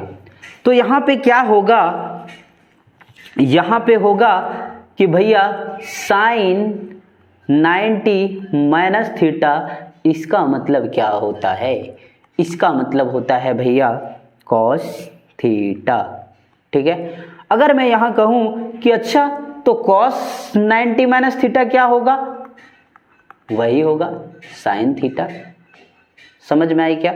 अगर मैं यहां कहूं कि टेन 90 - थीटा क्या होगा, तो वही होगा कॉट थीटा। अगर यहाँ पे मैं बात करूं कॉट 90 - थीटा क्या होगा, तो ये होगा टेन थीटा, है ना।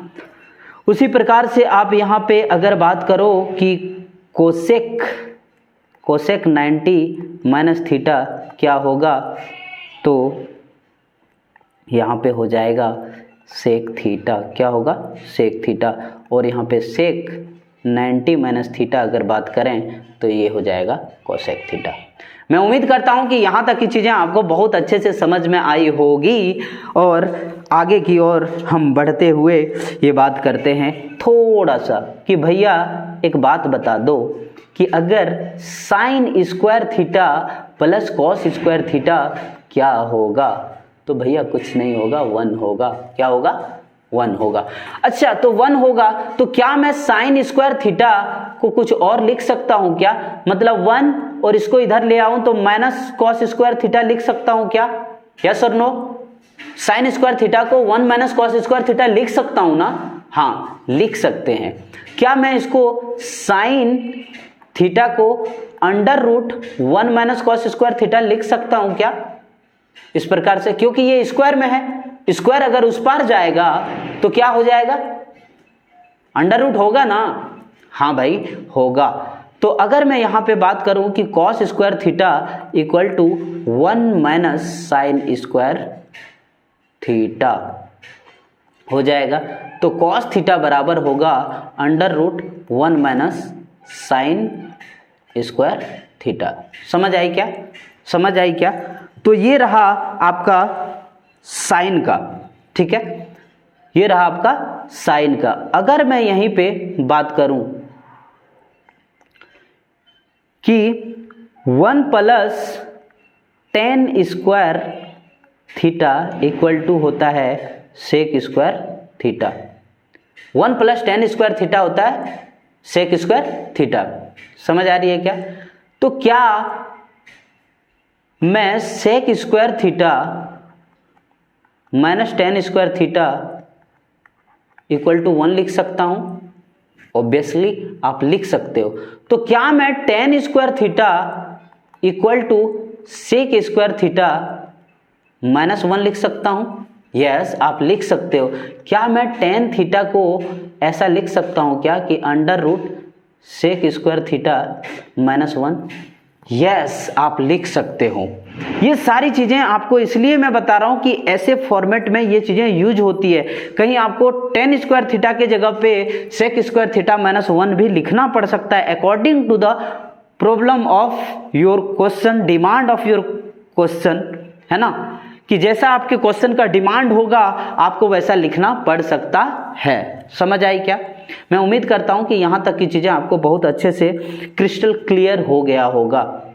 अब यहां पे अगर मैं बात करूं 1 प्लस कॉट स्क्वायर थीटा, क्या 1 प्लस कॉट स्क्वायर थीटा, ये होता है कोसेक स्क्वायर थीटा, है कि नहीं?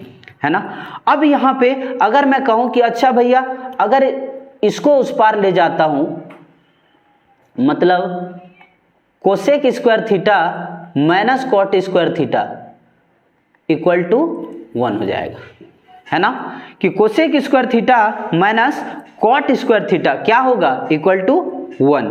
अच्छा जी, तो क्या मैं ऐसा कर सकता हूं क्या कि कॉट स्क्वायर थीटा को मैं लिख सकता हूं क्या कोसेक स्क्वायर थीटा माइनस 1? लिख सकता हूं ना? हाँ भैया, क्योंकि ये इधर प्लस में उधर जाएगा तो ऑब्वियस माइनस में हो जाएगा। अगर मैं यहां पे कॉट थीटा लिखना चाहूं तो इसको under root cosec square theta minus 1 लिख सकता हूं क्या? अगर इन फ्यूचर आप इसको चाहो तो आप इसको फिर से जो है ए स्क्वायर माइनस बी स्क्वायर के फॉर्म में भी तोड़ सकते हो, है ना, कि अंदर में जैसे cosec square theta minus 1 square theta, तो 1 का स्क्वायर तो 1 ही होता है। तो आप इसको further according to the demand of the question आप इसको बदल सकते हो और लिख भी सकते हो। मैं उम्मीद करता हूं कि यहाँ तक की चीज़ें आपको बहुत अच्छे से समझ में आई होंगी। और इसमें कुछ चीज़ें और हैं जो कि मैं अगर बात करूं यहाँ पे, चलो कर ही देता हूं, है ना, कि sine theta equal to 1 upon cosec theta. भैया ये तो आपने पीछे बताया ही था, यहां क्यों बता रहे हो? हाँ, तो इसलिए बता रहा हूं कि sine theta into cosec theta अगर मैं करूं, sign theta into cosec theta, तो इसका वैल्यू 1 होता है। समझ में आई क्या? कैसे 1 होगा?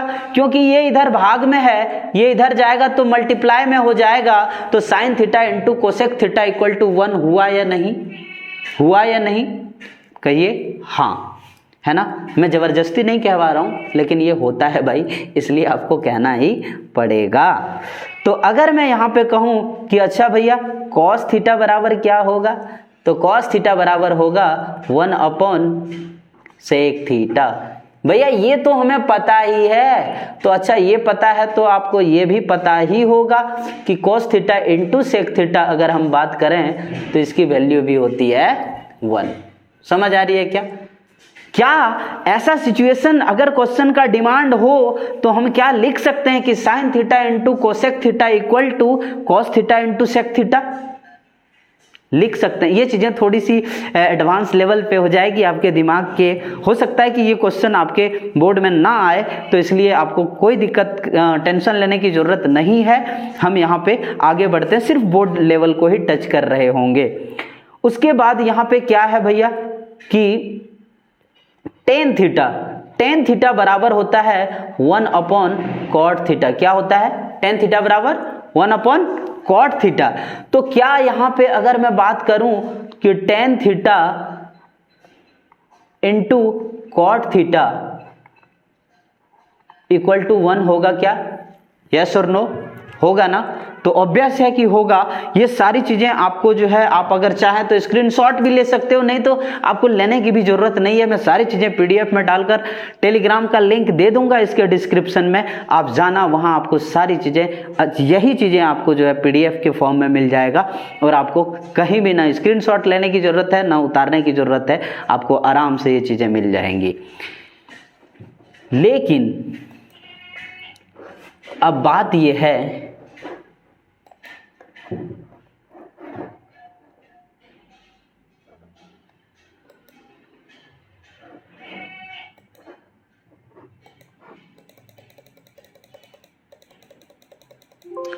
वंस अगेन मुझे पेज ऐड करना पड़ रहा है, खैर कोई बात नहीं।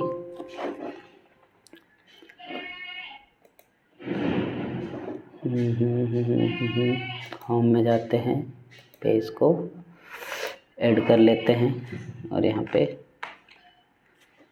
ठीक, कोई दिक्कत नहीं है। चलो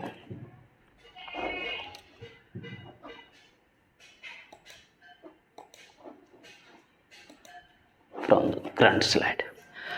तो अब हम चलते हैं सम एप्लीकेशन ऑफ ट्रिग्नोमेट्री की। कुछ चीज़ें हमें ऐसे भी जाननी है कि भैया मुझे याद नहीं रहता है साइन 0 का वैल्यू कितना होता है, साइन 30 का वैल्यू कितना आता है, साइन 40 का वैल्यू, 40 का तो नहीं ऑब्वियसली अभी नहीं जानना है, बाद में जानना है, वो 11th-12th में जान रहे होंगे आप। लेकिन साइन 0 का वैल्यू, साइन 30 का वैल्यू, साइन 45 का वैल्यू, साइन 60 का वैल्यू और साइन 90 की वैल्यू, इतनी सी तो चीज़ें आपको आनी चाहिए। तो चलते हैं हम उसके तरफ कि सम एप्लीकेशंस जो कि आपको यूज होने वाला है ना, कि सम एप्लीकेशन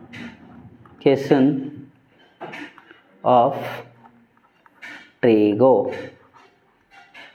ठीक है, ठीक है। देखो हैंडराइटिंग पे कोई कमेंट मत करना, क्योंकि जो भी है अच्छा है ना। कमियां तो सारे लोग देखते हैं पर अच्छाइयाँ किसी किसी को दिखती है मेरे दोस्त। चलो कोई बात नहीं, यहाँ पे हम लिख रहे होंगे कि sine theta, cos theta, tan theta, और तब तक मैं लिख लेता हूँ, तब तक आप लोगों से थोड़ी सी बातें भी कर लेता हूँ, क्योंकि यहाँ पे सेक थीटा और फिर यहाँ पे कॉट थीटा हो जाएगा। तो यहाँ पे अगर मैं ऐसे करके लाइन दूँ, हाँ वो लाइन मत समझना मेरे दोस्त, ये मैं इस लाइन की बात कर रहा हूँ, है ना। हाँ उसमें भी एक लाइन करंट वाला लाइन है, ठीक है। तो अगर मैं यहाँ ऐसे करूँ, ठीक है, तो देख लेते हैं कि कितने कितने डिग्री की बात करी जा रही होगी। कि अगर मैं यहाँ कहूँ 0 डिग्री, यहाँ कहूँ 30 डिग्री, यहाँ कहूँ 45 डिग्री, और यहाँ कहूँ सॉरी ठीक है, थोड़ा सा एडजस्ट कर लेना क्योंकि ये टेढ़ा हो गया लाइन, है ना। ये हो गया 60 डिग्री और ये हो जाएगा 90 डिग्री। कोई दिक्कत नहीं भैया, डिग्री छोड़ दिया आप, दिक्कत कैसे नहीं होगा, पूरी दिक्कत है तो ठीक है, कोई बात नहीं, आपको दिक्कत है तो क्षमा चाहूँगा मैं, और क्या ही कर सकता हूँ। तो चलते हैं अब सम एप्लीकेशन ऑफ ट्रिगो की तरफ, है ना।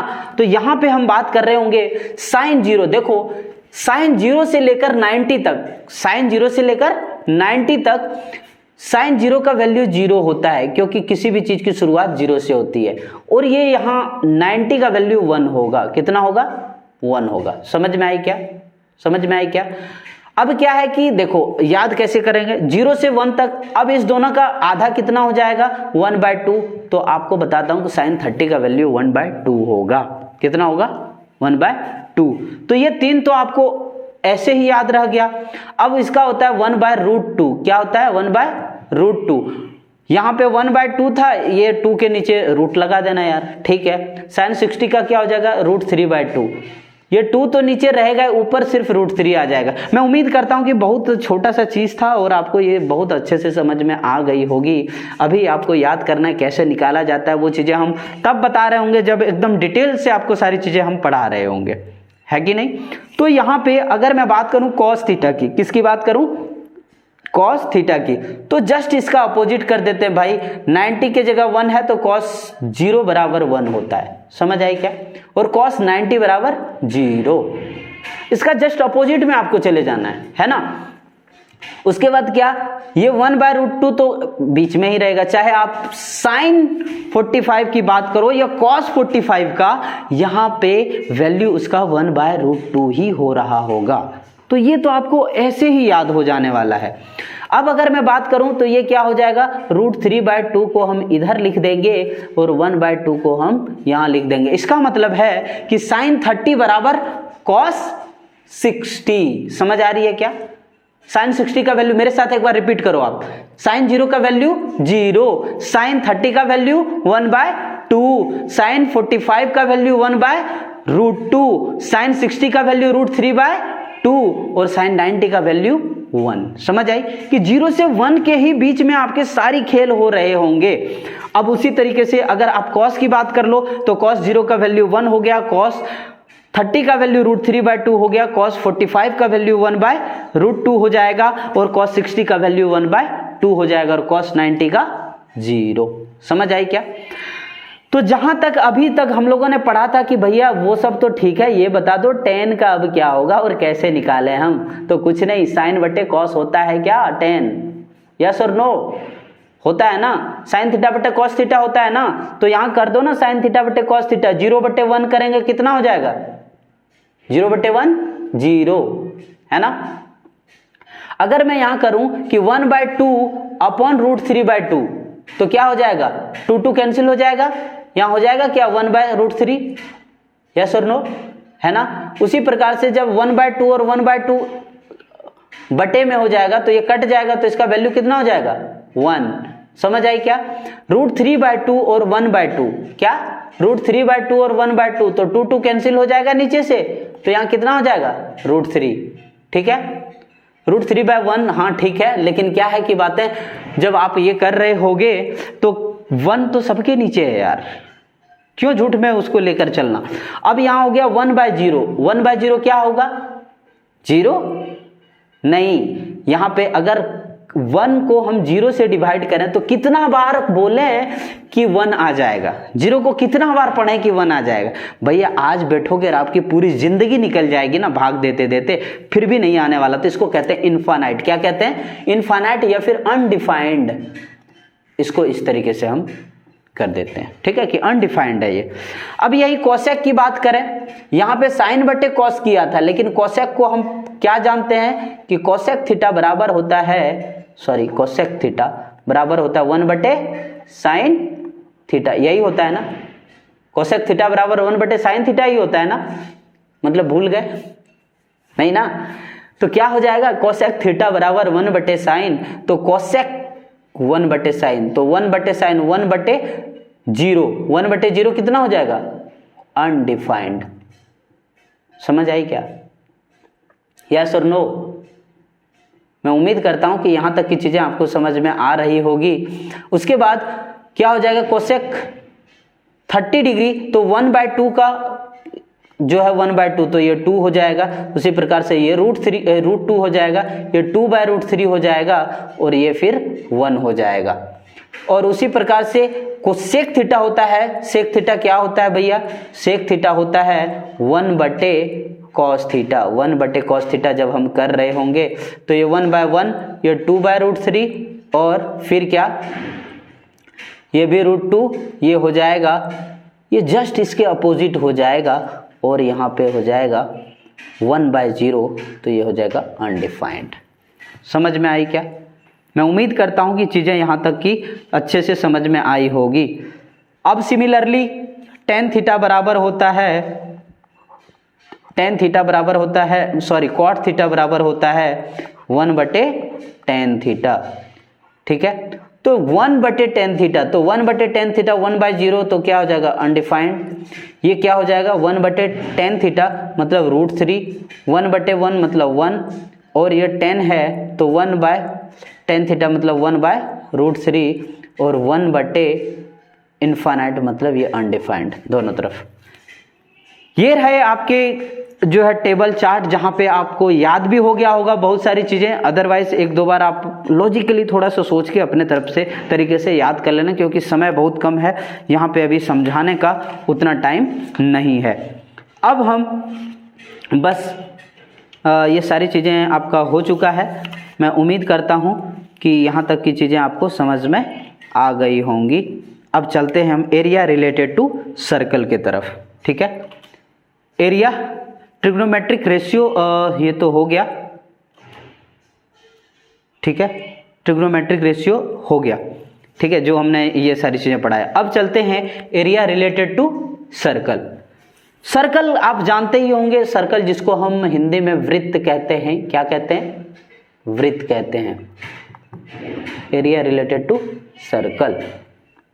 ठीक है, और इसको हम हिंदी में वृत्त कहते हैं। ठीक है, हाँ, वृत्त से संबंधित क्षेत्र। ठीक है, तो हम यहाँ पे नहीं बात कर रहे होंगे कि रेडियस किसको कहते हैं, थोड़ा सा कर ही देते हैं। अगर आप लोग को हो सकता है किसी को, इसको कहते हैं सेंटर, जिसको केंद्र कहते हैं, है ना। क्या कहते हैं? सेंटर और केंद्र कहते हैं। ठीक है, कोई दिक्कत? और उसके बाद इसको कहते हैं त्रिज्या। क्या कहते हैं? त्रिज्या। त्रिज्या मतलब रेडियस। क्या कहते हैं? रेडियस। ठीक है भैया, रेडियस कहते हैं। उसके बाद ये इसको यहाँ से यहाँ तक को क्या कहते हैं? इसको कहते हैं हम व्यास। क्या कहते हैं? सॉरी, व्यास। व्यास नहीं, व्यास कहते हैं, जिसको इंग्लिश में हम डायमीटर कहते हैं। तो हमें जानना है कि एरिया, क्या जानना है? एरिया ऑफ सर्कल क्या होगा? एरिया ऑफ सर्कल होता है πr²। इस रेडियस को ही हम r कहते हैं, रेडियस को ही हम r कहते हैं, πr²। समझ आई क्या? अब क्या होगा? सरकमफेरेंस। क्या होगा? सरकमफेरेंस। सरकमफेरेंस का क्या मतलब हो गया कि एक कुआं है, एक कुआं है, उसके ऊपर मुझे चारों तरफ बनवाना है चबूतरा, या फिर जो है एक रेलिंग लगाना है। ठीक है, तो वो क्या हो जाएगा? ये होगा 2πr। क्या होगा? 2πr। तो अगर अब मान लेते हैं कि इस तरीके से हो गया और यहाँ पे एक आर्क बना दिया गया और पूछा गया कि इसकी लंबाई कितनी होगी इस आर्क की, तो इसको कहते हैं आर्क लेंथ। आर्क लेंथ बराबर होता है θ/360 इंटू 2πr। समझ में आई क्या? कि इसका अगर हम आर्क का लेंथ पूछा गया तो होगा θ/360, है ना, इंटू 2πr। अगर मुझसे पूछा गया area of sector, area of sector, area of sector का क्या मतलब कि ये जो पार्ट है इसका एरिया पूछा गया। क्या पूछा गया? इसका एरिया पूछा गया। तो इसका कुछ नहीं होता भैया, ये θ/360 इंटू πr²। πr² और θ/360 कि यहाँ ये कितना डिग्री थीटा है उतना का ही निकालना है ना, उतना का ही निकालना है ना, कि 360 टोटल का हुआ, उसको थीटा से गुना कर दो, दैट्स ऑल। मुझे नहीं लगता कि इसमें कुछ चीज़ें ऐसी भी है कि टफ है। अब एरिया ऑफ सेगमेंट बोला गया, मान लेते हैं कि यहाँ पे एक सर्कल है, ये सेक्टर हुआ और यहाँ से यहाँ, है ना, सेगमेंट। अब बोल दिया गया कि आपको जो है निकालना है इस सेगमेंट का एरिया क्या होगा, ये निकालना है। तो कैसे निकालेंगे? एरिया ऑफ सेगमेंट की अगर मैं बात करूं, एरिया ऑफ सेगमेंट की बात करूं तो क्या हो जाएगा? एरिया ऑफ सेक्टर जो हमने अभी पूरा निकाला, ये पूरे area of sector minus area of triangle. समझ में आई क्या? कि ये जो सेक्टर है ये क्या है, ये टोटल के टोटल का एरिया निकाल के ये ट्रायंगल वाला अगर मैं घटा दूं एरिया, तो इसका एरिया निकल जाएगा क्या? यस और नो? निकल जाएगा ना, ठीक है। अब एरिया ऑफ ट्रायंगल, तो भैया मुझे एरिया ऑफ ट्रायंगल ही निकालने नहीं आता तो मैं कैसे निकालूंगा? तो ये चीजें आपको अगर नहीं आ रही है तो मैं यहाँ बता देता हूँ आपको कि area of triangle, area of triangle वो होता है half into L into B, है ना, कि इसको बेस कह दें जगह पे। तो भैया अगर ये परपेंडिकुलर मतलब राइट एंगल ट्रायंगल होगा तब तो ये निकल जाएगा, है ना। लेकिन ये जरूरी तो नहीं है कि इसमें राइट एंगल ट्रायंगल हो, इसमें ऐसा भी तो हो सकता है ना कि इक्विलैटरल ट्रायंगल हो, इक्विलैटरल ट्रायंगल हो, यस और नो, है ना। तो यहां पे हो जाएगा area of equilateral triangle equal to root क्या होता है, रूट 3/4 ए स्क्वायर। ये ए क्या है? ये ए हो गया साइड, क्या हो गया? साइड। और इन सर्कल के केस में ए को हम आर भी कहते हैं, क्या कहते हैं? आर भी कहते हैं। तो इसको हम रूट 3/4 आर स्क्वायर भी कर सकते हैं। समझ में आई क्या? मैं उम्मीद करता हूं कि यहां तक की चीजें आपको बहुत अच्छे से समझ में आई होंगी, ठीक है। अब हम चलते हैं आगे जहाँ पे हम पढ़ रहे होंगे वॉल्यूम एंड सरफेस एरिया। मैं समझ पा रहा हूँ कि ये चीज़ें थोड़ी सी लंबी हो रही है, आप लोग बोर भी हो रहे होंगे, लेकिन बोर होना नहीं है। मैं आपको बता रहा हूँ क्योंकि इसलिए नहीं होना क्योंकि 2-4 दिन के बाद आपका एग्ज़ाम है और आपको यहाँ रुकना नहीं है मेरे भाई, क्योंकि आपका 90 से अब 100 ले जाना है। जो लोगों ने जिसका 60 आने वाला था उसको 70 ले जाना है, जिसका 70 आने वाला था 80 ले जाना है, 80 वाले को 90 और 90 वाले को 100 ले जाना है। इसलिए आपको बने रहना है वीडियो के अंत तक, क्योंकि अगर आप छोड़ गए, कहते हैं कि जो जागा सो पाया, जो सोया सो खोया, तो आपको जगना है और पाना है। बस कुछ ही मिनट की बात है यार, कुछ पल, ज्यादा देर नहीं, थोड़ा सा और वेट कर लेना है। अब यहां पे हम एकदम जल्दी से जल्दी लेकर चलते हैं आपको कि वॉल्यूम एंड सरफेस एरिया की तरफ। अगर इसको लेंथ कहेंगे या फिर इसको परपेंडिकुलर भी कहते हैं हम कहेंगे कि चलो थोड़ा सा ट्रायंगल का देख लेते हैं कि उसमें, लेकिन इसमें एक चीज छूट गया कि भैया स्क्वायर का डायगोनल क्या होगा। अगर मुझे मान लेते हैं कि ये दिया हुआ है, एक स्क्वायर दिया हुआ है, इसका डायगोनल पूछा गया, इसका डायगोनल पूछा गया, ये मान लेते कि ए साइड है, ये भी ए साइड है, तो भैया डायगोनल सीधा होता है d इक्वल टू हो जाएगा √2a, √2a। बस √2 इसमें लगा देना है और साइड ये लिख देना है, बस और कुछ भी नहीं चाहिए, यही हो जाएगा। मैं उम्मीद करता हूं कि चीजें आपको समझ में आ रही होगी। अब चलते हैं हम ट्रायंगल के तरफ। किसके तरफ? ट्रायंगल के तरफ। कि ट्रायंगल, अब ट्रायंगल में बता दीजिए कि एरिया क्या होगा। भैया देखो एरिया इसमें 3 तरीके से निकलते हैं। एक वैसा अगर ये RHS हो, मतलब कि भैया राइट हैंड मतलब राइट एंगल ट्रायंगल हो, तो राइट एंगल ट्रायंगल में हाफ इंटू क्या हो जाता है, बेस इंटू हाइट। क्या होता है? Half into base into height. समझ आई क्या? तो ये हो गया एरिया, ये हो गया area of triangle half into base into height. ठीक है, अब एक एरिया की बात है कि एरिया हो गया यहाँ पे कि अगर तीनों के तीनों साइड इक्वल हो, इक्विलेटरल ट्रायंगल, तो उसका क्या होता है √3 बाय 4 है ना, तो उसका होता है √3 बाय 4a²। समझ आई क्या, √3 बाय 4a²। तो ये चीज को आपको देखना है कि कितना जल्दी से ये सारी चीजें आप कर सकते हो। और उसके बाद कि भैया अगर इसका पेरीमीटर निकालना पड़े तो पेरीमीटर आपको क्या करना है, इसके तीनों साइड की जो लेंथ है उसको आपको निकालना है, आपको जोड़ के निकाल लेना है। तो हो जाएगा समय L plus B plus H।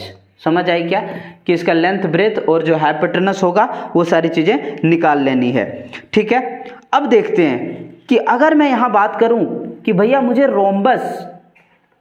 Rhombus, अच्छा ये रोम्बस क्या है भाई, ये रोम्बस होता कैसे, दिखता कैसे, इसके भी चारों साइड आपस में बराबर होता है, परंतु बात ये है भैया इसमें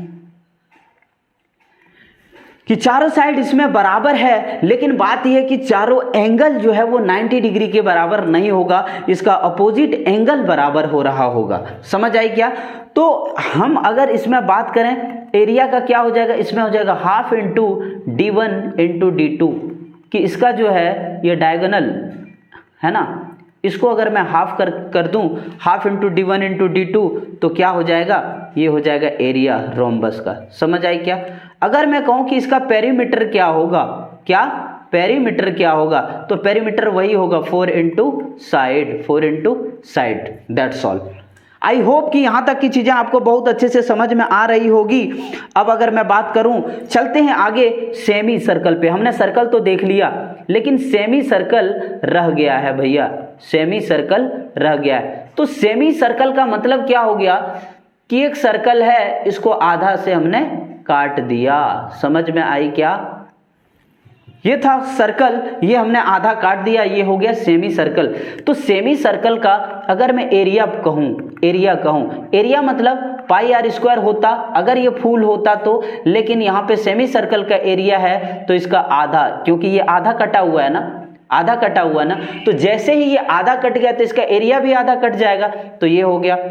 अच्छा जी, अब अगर मैं बात करूँ पेरीमीटर, जिसको हम सरकमफेरेंस भी कहते हैं, पेरीमीटर है ना, तो पेरीमीटर की अगर बात करूं तो क्या हो जाएगा, क्या इसका पेरीमीटर भी आधा हो जाएगा। आप यही सोच रहे होंगे कि भैया ये तो ठीक है, इसमें कौन सी बड़ी बात, तो लेकिन नहीं, 2πr तो होता था पूरे का, इसको हमने 2 से डिवाइड किया तो क्या बन गया πr, परंतु क्या ये वाला जो पार्ट है ये एक्स्ट्रा नहीं जुड़ गया, इसमें जुड़ा ना, तो 2πr प्लस d इसको कह सकते हैं, या फिर हम इसको πr प्लस 2r कह सकते हैं, तो हो जाएगा r को पाई प्लस 2, ऐसे भी हम लिख सकते हैं according to the requirement of your question और प्रोसेस, है ना, कि क्वेश्चन में आपको प्रोसेस में कहाँ ज़रूरत क्या पड़ी ये भी आप लिख सकते हो, इसमें कोई भी परेशानी की बात नहीं है। चलते हैं हम आगे की तरफ, और यहाँ पे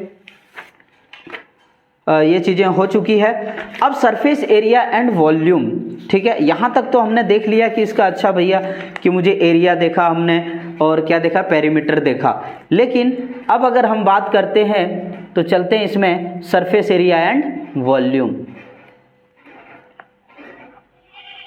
सरफेस एरिया एंड वॉल्यूम, ठीक है।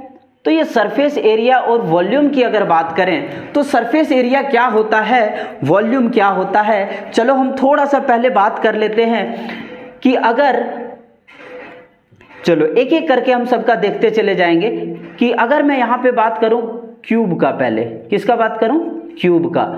क्यूब होता क्या है, क्यूब है, ये देखिए एक स्क्वायर था, उसका अगर हाइट भी हम उसके लेंथ के बराबर दे दिए तो उसको कहेंगे क्यूब, इस शेप को हम क्यूब कहते हैं। तो इसका वॉल्यूम क्या हो जाएगा, अगर इसका a है, ये भी a होगा और ये भी a होगा, तो a इंटू ए मतलब ए क्यूब। समझ में आई क्या?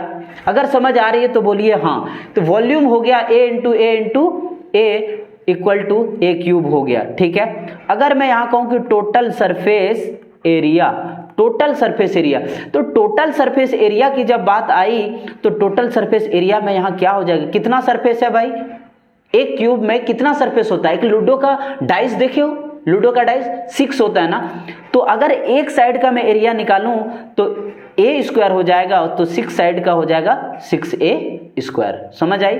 अगर यहाँ पे मैं कहूँ कि सरफेस एरिया अगर मैं कहता हूँ तो क्या होता है कि नीचे वाला और ऊपर वाला पार्ट को छोड़ दिया जाता है, टॉप और बॉटम पार्ट को छोड़कर जितना भी चारों तरफ है उसको हम ले लेते हैं, तो कितना हो जाएगा 4a स्क्वायर। समझ में आई क्या? मैं उम्मीद करता हूं कि यहां तक की चीजें आपको बहुत अच्छे से समझ में आई होगी। अब चलते हैं क्यूबॉइड की तरफ। किसके तरफ? क्यूबॉइड की तरफ। तो क्यूबॉइड में क्या है कि क्यूबॉइड में अगर मैं बात करूं तो ये रहा क्यूबॉइड, ठीक है। अब ये रहा क्यूबॉइड, तो क्यूबॉइड में ये हो गया लेंथ, ये हो गया ब्रेथ और ये हो गया हाइट, LB एंड H, ठीक है।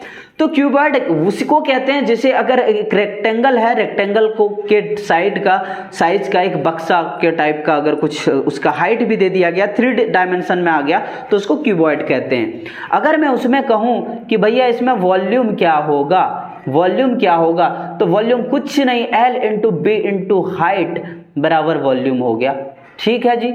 अगर मैं कहूं कि टोटल सरफेस एरिया इसका चाहिए, तो टोटल सरफेस एरिया का मतलब ही हो गया कि चारों जितना भी टोटल सरफेस है उसका, है ना। कि मान लेते हैं कि एक एग्जांपल के थ्रू मैं समझाना चाहूंगा कि एक लड़का एक गिफ्ट लेता है कि किसी के बर्थडे में देना, किसी के तो वो तो समझ ही पा रहे होंगे कि किसके बर्थडे में देना है, वो लेकर जाता है, तो क्या ऐसे ही ले जाके दे देगा? नहीं ना, तो उसको रैप करवाते हैं ना, हम कवर करवाते हैं, उसको पैकिंग करवाते हैं। तो पैकिंग करवाते हैं तो क्या हम सारे साइड को ढकते हैं ना उससे, तो वो सारे साइड जितना ढक रहा होगा उसको ही कहते हैं हम टोटल सरफेस एरिया, है ना। कि अगर मैं थोड़ा सा एक एग्जांपल के तहत दूं तो ये चीजें हो गई कि ये अगर एक क्यूब के फॉर्म में है तो इसको पूरे कवर कर रहे होंगे, तो हम जो है इसको देंगे कि क्या कहेंगे कि टोटल सरफेस एरिया। वैसे मैं डिफाइन में दूसरे लेक्चर में बता रहूंगा एकदम पूरे डिफाइन करके, लेकिन अभी मुझे सिर्फ फॉर्मूला आपको देना है, इसलिए आप जस्ट यहाँ पे फोकस करें, L into B plus B into H plus L into H, 2 into L B plus B H plus LH। समझ आई क्या? और मैं उम्मीद करता हूं कि यहाँ तक की चीज़ें आपको बहुत अच्छे से समझ आई होगी। और इसी को अगर मैं सरफेस एरिया कहूँ, इसी का सरफेस एरिया अगर निकालना हो तो क्या होगा, टॉप और बॉटम को छोड़ देना है, तो एल बी नीचे का जो है L इंटू बी है ना, तो एल बी वाले पार्ट को हटा देते हैं, तो 2 into B H plus LH हो जाता है। तो क्या हो गया 2 into B plus L into H. और आई होप कि यहाँ तक की चीज़ें आपको बहुत अच्छे से समझ में आई होगी। और अगर मैं इसी में बात करूं, चलो मैं थोड़ा सा सिलेंडर की बात यहीं पे कर ही देता हूं, कोई ज़्यादा परेशान होने की ज़रूरत नहीं है। सिलेंडर किसकी बात करूं? सिलेंडर की बात करता हूं। तो सिलेंडर क्या है भाई? सिलेंडर में कि सिलेंडर बनता किससे कि अगर एक सर्कल था यहाँ नीचे, उसी के ऊपर अगर एक ऐसा खड़ा हो गया इमारत के जैसा, तो ये भी सिलेंडर हो गया। क्या ये सिलेंडर हुआ ना, है ना। तो अगर इसकी मैं वॉल्यूम की बात करूं, किसकी? वॉल्यूम की बात, अगर इसका वॉल्यूम निकाल रहा हूँगा तो क्या हो जाएगा पाई आर स्क्वायर एच। नीचे सर्कल का एरिया निकालिए, उसको हाइट से गुना कर दीजिए, ये पाई आर स्क्वायर एच हो जाएगा। अगर मैं बात करूं कि इसका कर्व सरफेस एरिया, कर्व मतलब सिर्फ ये कर्व वाला पार्ट नीचे और ऊपर छोड़कर, तो क्या हो जाएगा, ये हो जाएगा 2 पाई आर इंटू एच। समझ आई क्या? 2 पाई आर एच। अगर मैं यहाँ कहूँ कि टोटल सरफेस एरिया हो जाएगा 2 pi r h plus 2 into pi are square. अब कहोगे 2 इंटू क्यों हुआ भैया? 2 इंटू इसलिए हुआ क्योंकि नीचे भी पाई आर स्क्वायर था और ऊपर भी पाई आर स्क्वायर था, तो 2 पाई आर स्क्वायर हो गया क्या। तो यहाँ क्या हो गया 2 पाई आर, यहाँ एच प्लस आर और मैं उम्मीद करता हूँ कि यहाँ तक की चीज़ें आपको बहुत अच्छे से समझ में आई होंगी। ठीक है, अब इसमें एक और रह जाता है कौन। क्या रह जाता है? कौन। तो आप यहीं देख ही लो इसको भी, कौन कौन किस तरीके का होता है ये आप जान रहे होंगे। अगर जो नहीं समझ आ रही है वो आइसक्रीम तो खाए ही होंगे।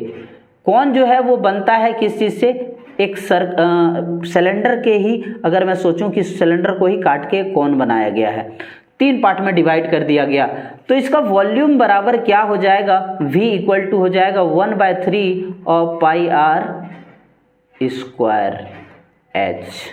समझ में आई क्या? तो ये इसका हाइट हो जाएगा, ये क्या हो जाएगा? हाइट, और ये हो जाएगा रेडियस। समझ आई क्या? ठीक है, पाई आर स्क्वायर। अगर इसका बोल दिया गया कि मुझे कर्व सरफेस एरिया चाहिए, क्या चाहिए? Curve surface area. अगर आपको कर्व सरफेस एरिया निकालने के लिए बोल दिया जाता है किस चीज़ का?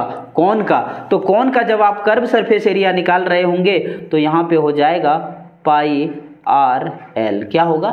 पाई आर एल। एल इस साइड को कहते हैं, जो ये लेटेंट हाइट है ना, इसको एल कहते हैं, एल फॉर लेटेंट हाइट। तो ये भैया एल क्या होता है? तो एल बराबर होगा √h square plus R square. R for radius और एच फॉर ये हाइट। समझ आई क्या? और उसके बाद यहाँ पे एक रह गया, ये हो गया कर्व सरफेस एरिया। यहाँ रह जाएगा total surface area. Total surface area में क्या हो जाएगा? Pi r l plus pi are square. समझ आई क्या?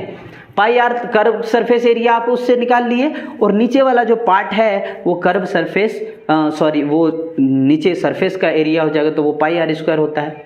और मैं उम्मीद करता हूँ कि यहाँ तक की चीज़ें आपको बहुत अच्छे से समझ में आई होंगी। चलते हैं आगे की तरफ, जहाँ पे हम बात कर रहे हैं होंगे स्फेयर का। किसकी बात कर रहे होंगे? स्फेयर। अच्छा जी, तो ये स्फेयर क्या है? आपने कभी देखा है क्या? गेंद से तो हर कोई खेले होंगे, क्रिकेट खेले होंगे, नहीं खेले होंगे, देखे जरूर होंगे।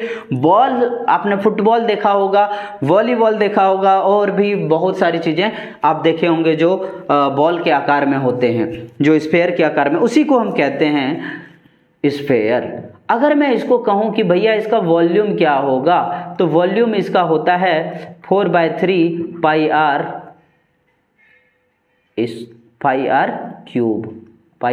क्यूब, क्योंकि यहाँ पे वॉल्यूम निकाला जा रहा है, तो 4/3 पाई आर क्यूब। अगर मैं इसका कहूँ कि भैया इसका टोटल सरफेस एरिया क्या होगा, तो टोटल सरफेस होता है 4 पाई आर स्क्वायर, और इसका कर्व सरफेस एरिया ये भी सेम ही होता है भैया, वो भी होता है 4 पाई आर स्क्वायर। समझ आई क्या? मैं उम्मीद करता हूँ यहाँ तक की चीज़ें आपको बहुत आसानी से अच्छे से समझ में आई होगी। अब थोड़ा सा मैं आगे चलता हूँ कि ठीक है, हमें स्फेयर तो हो गया, अब हमें जानना है हेमी स्फेयर के बारे में। किस में के बारे में जानना है? Hemisphere. Hemisphere. अब ये हेमी स्फेयर क्या होता है? तो मैं बता दूं कि स्फेयर को अगर बीचों बीच से काट दिया जाए तो उसी को हम क्या कहते हैं? Hemisphere. समझ आई क्या? समझ आई क्या? तो हेमी स्फेयर, तो उसमें क्या होगा? इसका अगर मैं वॉल्यूम की बात करूं, किसकी? वॉल्यूम की बात करूं, तो वॉल्यूम उसका आधा आधी काट दो भाई, तो ये हो जाएगा 2/3 पाई आर क्यूब। समझ आई क्या? कि स्फेयर को अगर मैं बीचों बीच काट दिया तो उसका वॉल्यूम बट गया ना 2 पार्ट में, तो 4/3 का अगर मैं हाफ किया तो 2/3 हो जाएगा। और उसके बाद अगर मैं बात करूं कि कर्व सरफेस एरिया का, किसका? कर्व सरफेस एरिया, तो कर्व सरफेस एरिया तो भी इसका हाफ हो जाएगा, जो कि हो जाएगा 2 पाई आर स्क्वायर। लेकिन टोटल सरफेस एरिया क्या हाफ होगा? नहीं, इसलिए नहीं होगा क्योंकि कर्व सरफेस एरिया तो ठीक है, काट दिया, बराबर कर दिए, लेकिन जब वो 2 टुकड़े में बटा तो ऊपर वाला पार्ट भी तो इसका आ गया ना। तो जब टोटल सरफेस एरिया में आएगा तो curve surface area plus surface area जो ऊपर वाली है ना, तो वो क्या हो जाएगा? ये हो जाएगा 2 pi are square plus pi are square, मतलब 3 पाई आर स्क्वायर। समझ में आई क्या? मैं उम्मीद करता हूँ कि यहाँ तक आपको बहुत अच्छे से समझ में आई होगी। अब यहाँ मैं बात करता हूँ फ्रस्टम की। किसकी? फ्रस्टम। ओके जी, बोलोगे भैया ये फ्रस्टम क्या होता है। मैं उम्मीद तो ये कर सकता हूँ कि आपने एग्ज़ाम में बैठा था तो आपको फ्रस्टम आना ही चाहिए, लेकिन अगर नहीं भी आता है फिर भी कोई बात नहीं है। मैं आपको यहाँ पे ड्रॉ करके दिखा देता हूँ कि भैया एक कौन हुआ करता था। क्या हुआ करता था? कौन हुआ करता था, कौन नहीं कौन। ठीक है, एक कौन था और उस कौन को अगर हमने बीच से काट दिया, एक छोटा कौन बना के उधर पीछे वाले साइड से हमने उसको निकाल लिया, तो ये जो बचा हुआ पार्ट है ना, इसी को हम फ्रस्टम कहते हैं। ठीक है, तो इस पूरे के पूरे साइड को हम इसको एल कहेंगे, कैपिटल एल, और ये छोटे वाले साइड को स्मॉल एल कहेंगे। यहाँ से यहाँ तक की अगर बात करें तो इसको हम कैपिटल आर कहेंगे, और यहाँ से यहाँ तक की बात करें तो इसको हम स्मॉल आर कहेंगे। ठीक है, इसको यहाँ से यहाँ तक की बात अगर करें तो इसको कैपिटल एच कहेंगे, और यहाँ से यहाँ तक की अगर बात करें तो इसको स्मॉल एच कहेंगे। समझ में आई क्या? समझ में आई क्या? आप इस चीज़ को बहुत अच्छे से एक बार ध्यान से देख लो। आप अगर नहीं समझ आए तो फिर से एक बार वीडियो को रिवाइंड करके देखो, आपको अच्छे से समझ में आ जाएगी। ठीक है, अब मुझे यहाँ निकालना है भैया वॉल्यूम। क्या निकालना है? वॉल्यूम। तो वॉल्यूम अगर निकालना है तो हम क्या करेंगे, ये इस पूरे का वॉल्यूम निकाल के ये छोटे वाले का वॉल्यूम घटा दूं क्या, है ना। अगर पूरे का वॉल्यूम मैं निकाल लेता हूं और छोटे वाले का वॉल्यूम मैं घटा देता हूं तो वो बीच वाला जो पार्ट है उसका निकल जाएगा का वॉल्यूम, है ना। तो चलो क्या करते हैं, देख लेते हैं। 1/3 पाई आर, अगर यहाँ ये h है, pi r h, 1/3 pi are square h, है ना, r square H minus 1/3 pi small r square h. इसको मैं R1 और R2 करके भी लिख सकता हूँ, कोई दिक्कत नहीं है, बहुत जगह आपको मिल जाएगा ऐसी। यहाँ पे हम इसको 1/3 पाई, और अगर मैं इसकी बात करूँ 1/3 पाई एच को मैं बाहर ले लेता हूँ, लेकिन एच को मैं इसलिए टोटल नहीं ले सकता 1/, ठीक है। तो ये क्या हो जाएगा, यहाँ पे हो गया R square H minus R square H. समझ में आई क्या? मैं उम्मीद करता हूँ कि यहाँ तक की चीज़ें आपको बहुत अच्छे से समझ में आई होगी, क्योंकि छोटा वाला हाइट ही हमें रिमूव करना है, बड़ा वाला हाइट नहीं करना है ना। तो दोनों में हम कॉमन नहीं ले सकते, इसलिए हमने अलग अलग लिखा ताकि आपको अच्छे से समझ में आ जाए। ठीक है, अब मुझे बोला गया कि भैया इसका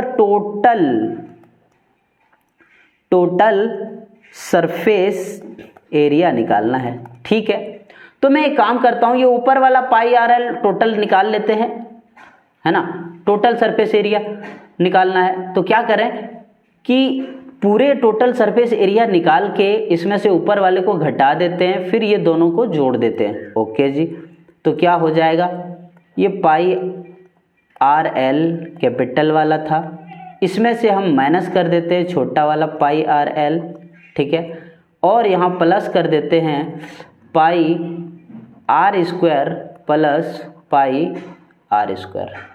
समझ में आई क्या? ठीक है, ये चीज़ें आपको समझ में आ गई होगी। क्या करेंगे, ये पूरे का पहले निकालेंगे, निकाल दिए, इसमें से छोटे वाले का घटा दिए, पाई आर घटा दिए, ये ऊपर वाला जोड़ दिए और नीचे वाला जोड़ दिए, टोटल सरफेस एरिया आ गया। अगर मैं यहाँ बात करूँ कर्व सरफेस एरिया की, तो क्या हो जाएगा, pi r l minus pi r l, sorry ये स्मॉल एल होगा, है ना। तो ये क्या हो जाएगा, यहाँ पे होगा pi r l minus r L.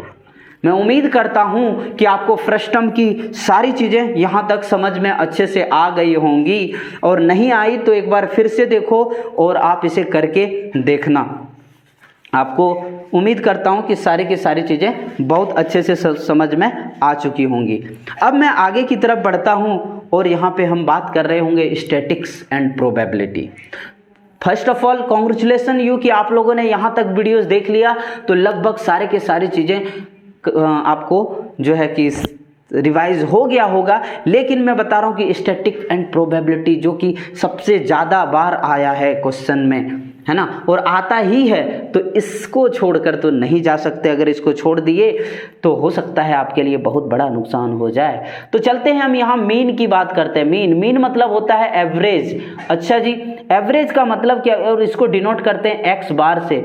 इसका मतलब ये हो गया कि x1 plus x2 plus x3 plus, अगर यहाँ डॉट डॉट करके प्लस यहाँ करें xn तक, और इसको डिवाइड करें हम n से, किससे, n से, तो क्या हो जाएगा, तो क्या हो जाएगा यहाँ पे भैया, इसी को कहते हैं हम मीन। समझ में आई क्या? बहुत आसान सा था। आप कहोगे इसमें बड़ी कौन सी थी, इसको हाँ लिखने का तरीका अलग अलग हो सकता है, जिसमें हम इस समेशन को सिग्मा के रूप में लिखते हैं, और सिग्मा कहाँ जाएगा, i1 से लेकर n तक जाएगा, और xi अपॉन यहाँ पर हम सबको जोड़कर n कर देते हैं। और मैं उम्मीद करता हूँ कि यहाँ तक की चीज़ें आपको बहुत अच्छे से समझ में आ चुकी होगी, है ना।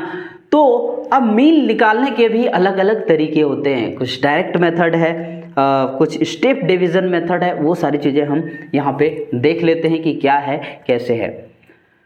तो मैं यहाँ आपको सिर्फ फॉर्मूला बताने जा रहा हूँ डायरेक्ट मेथड का, क्योंकि आप सारे चीज़ों का मैं अभी तक जितना भी बताया, मैं कोशिश तो यही कर रहा था कि आपको बहुत जल्द ही ये सारी चीज़ें रिवाइज करा सकूं।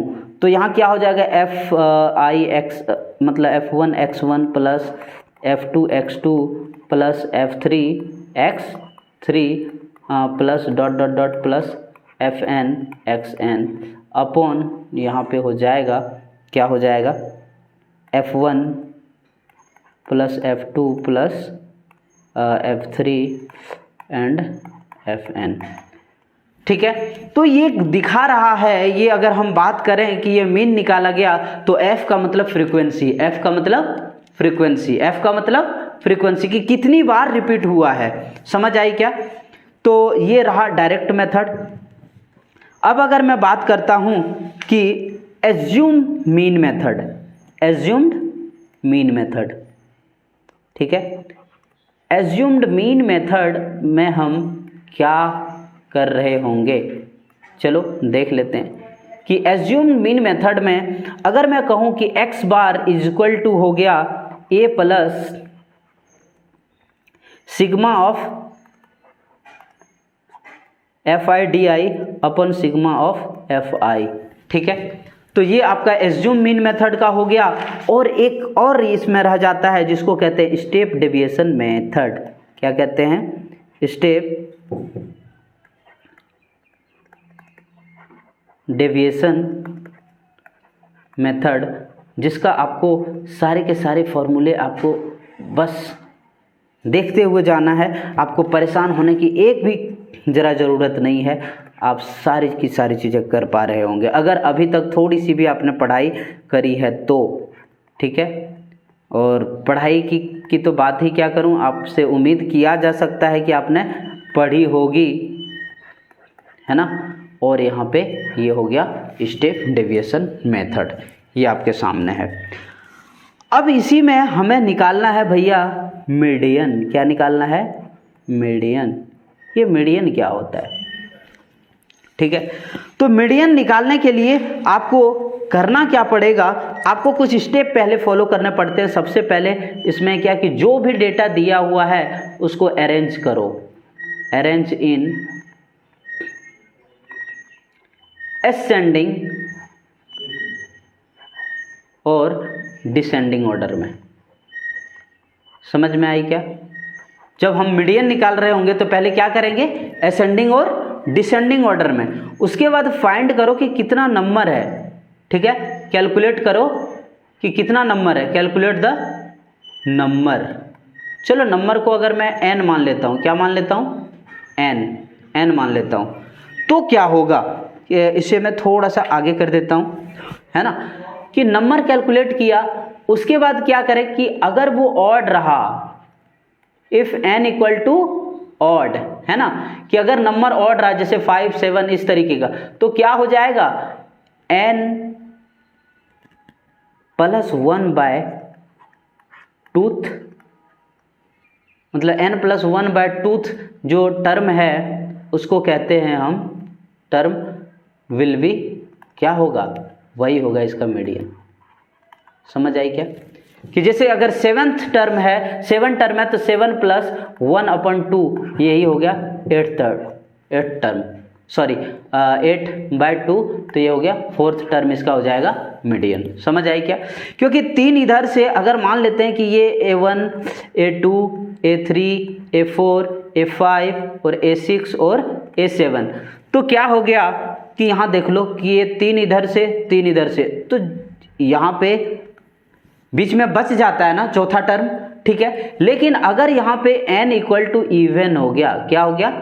इवन, तो इवन हो गया तो 1 2 3 4 5 6 7 और मान लेते हैं कि 8 है, तो इसमें से कौन सा बीच में होगा? 3 इधर से लिए तो 3 इधर से भी लिए, तो यहाँ 2 हो रहा है ना।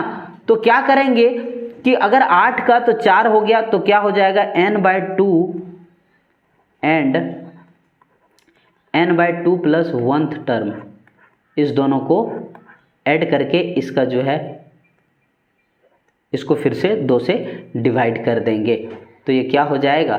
ये हो जाएगा इसका मीडियन। समझ में आई क्या? और मीडियन का फॉर्मूला जो है एक जनरल फार्मूला होता है, जिसको हम कहते हैं, जनरल फार्मूला को मैं लिख देता हूँ यहाँ, L+, ठीक है, n/2 - CF / F × H, ठीक है। ये हो गया हमारा मीडियन का फॉर्मूला। क्या हो गया? मीडियन का फॉर्मूला। और मैं उम्मीद करता हूँ कि यहाँ तक की चीज़ें आप अच्छे से समझ पाए होंगे। अब चलते हैं हम आगे की तरफ, और आगे हम देख रहे होंगे मॉड। क्या देख रहे होंगे? मॉड। इसमें कुछ खास नहीं, बस एक फॉर्मूला आपको बताना है, क्योंकि डिटेल में तो हम यहाँ सारी बातें नहीं कर रहे हैं, बस आपको फॉर्मूला का रिवीजन करा रहे हैं। तो मॉड बराबर होता है, मॉड बराबर क्या होता है भैया? L + F1 - F0, है ना, अपॉन 2F1 - F0 - F2, ठीक है, × H। और बस यही चीज़ें रही, और ये आपका मॉड हो जाता है कंप्लीट। अब आपके पास बस लास्ट और एक फॉर्मूला बचता है, जो है प्रोबेबिलिटी की, है ना। तो हम चलते हैं प्रोबेबिलिटी की तरफ और देख लेते हैं कि प्रोबेबिलिटी में हम क्या करने वाले हैं। प्रोबेबिलिटी ये पढ़ते क्यों हैं? ये आप लोग अपने आप को थोड़ा जो मानते हैं ना कि हाँ ये प्रोसेस क्या होगा, ये जो हम कर रहे हैं इसमें प्रिडिक्ट कर रहे होते हैं, जैसे हेड या टेल, जैसे हम सिक्का उछाल रहे होते हैं तो लोग लगाते हैं ना कि इसकी प्रोबेबिलिटीज़ क्या है और इसकी क्या हो सकती है, जो गेमर लोग लगाते हैं। खैर ठीक है, वो सब बातें हम बाद में कर रहे होंगे। यहाँ पे अगर हम बात करते हैं तो क्या हो जाएगा? प्रोबेबिलिटीज़ को हम PE के तरफ से लिखते हैं, और यहाँ लिखते हैं कि number of outcomes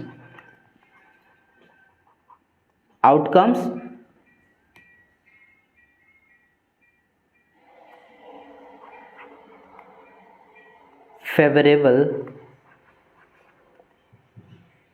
to P upon number of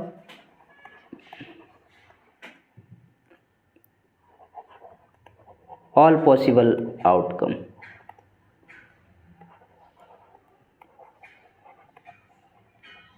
समझ में आई क्या?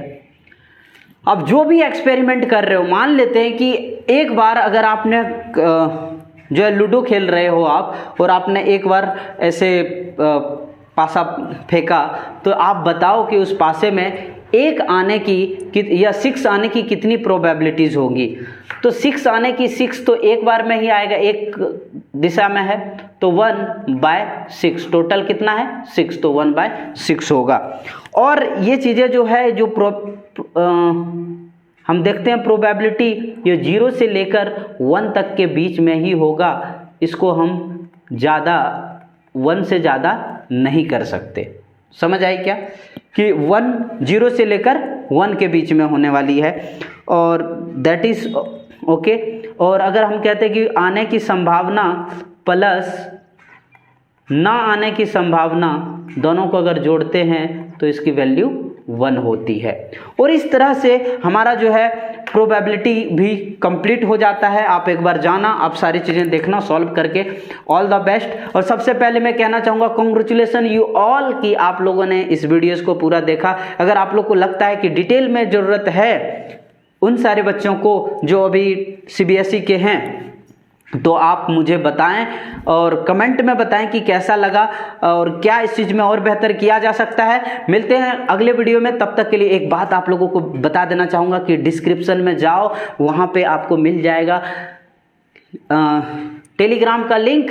आप जाके उस पर सारे PDF आपको मिल जाएगा, लिखने की भी ज़रूरत नहीं पड़ेगी। आप वीडियो को अपने फ्रेंड में शेयर करना, लाइक्स और करके मेरा हौसला बढ़ाना यार, और अपने दोस्तों तक पहुँचाना। अगर आपको लगता है कि ये चैनल आपके लिए फेवरेबल है तो आप इसको सब्सक्राइब कर लीजिए, ताकि एक चीज़ें नहीं बहुत सारी चीज़ें आप लोगों के लिए प्लान करके रखा हूँ और बहुत सारी चीज़ें लेकर आने वाला हूँ। मिलते हैं अगली वीडियो में, तब तक के लिए हंसते रहिए, मुस्कुराते रहिए। जय हिंद।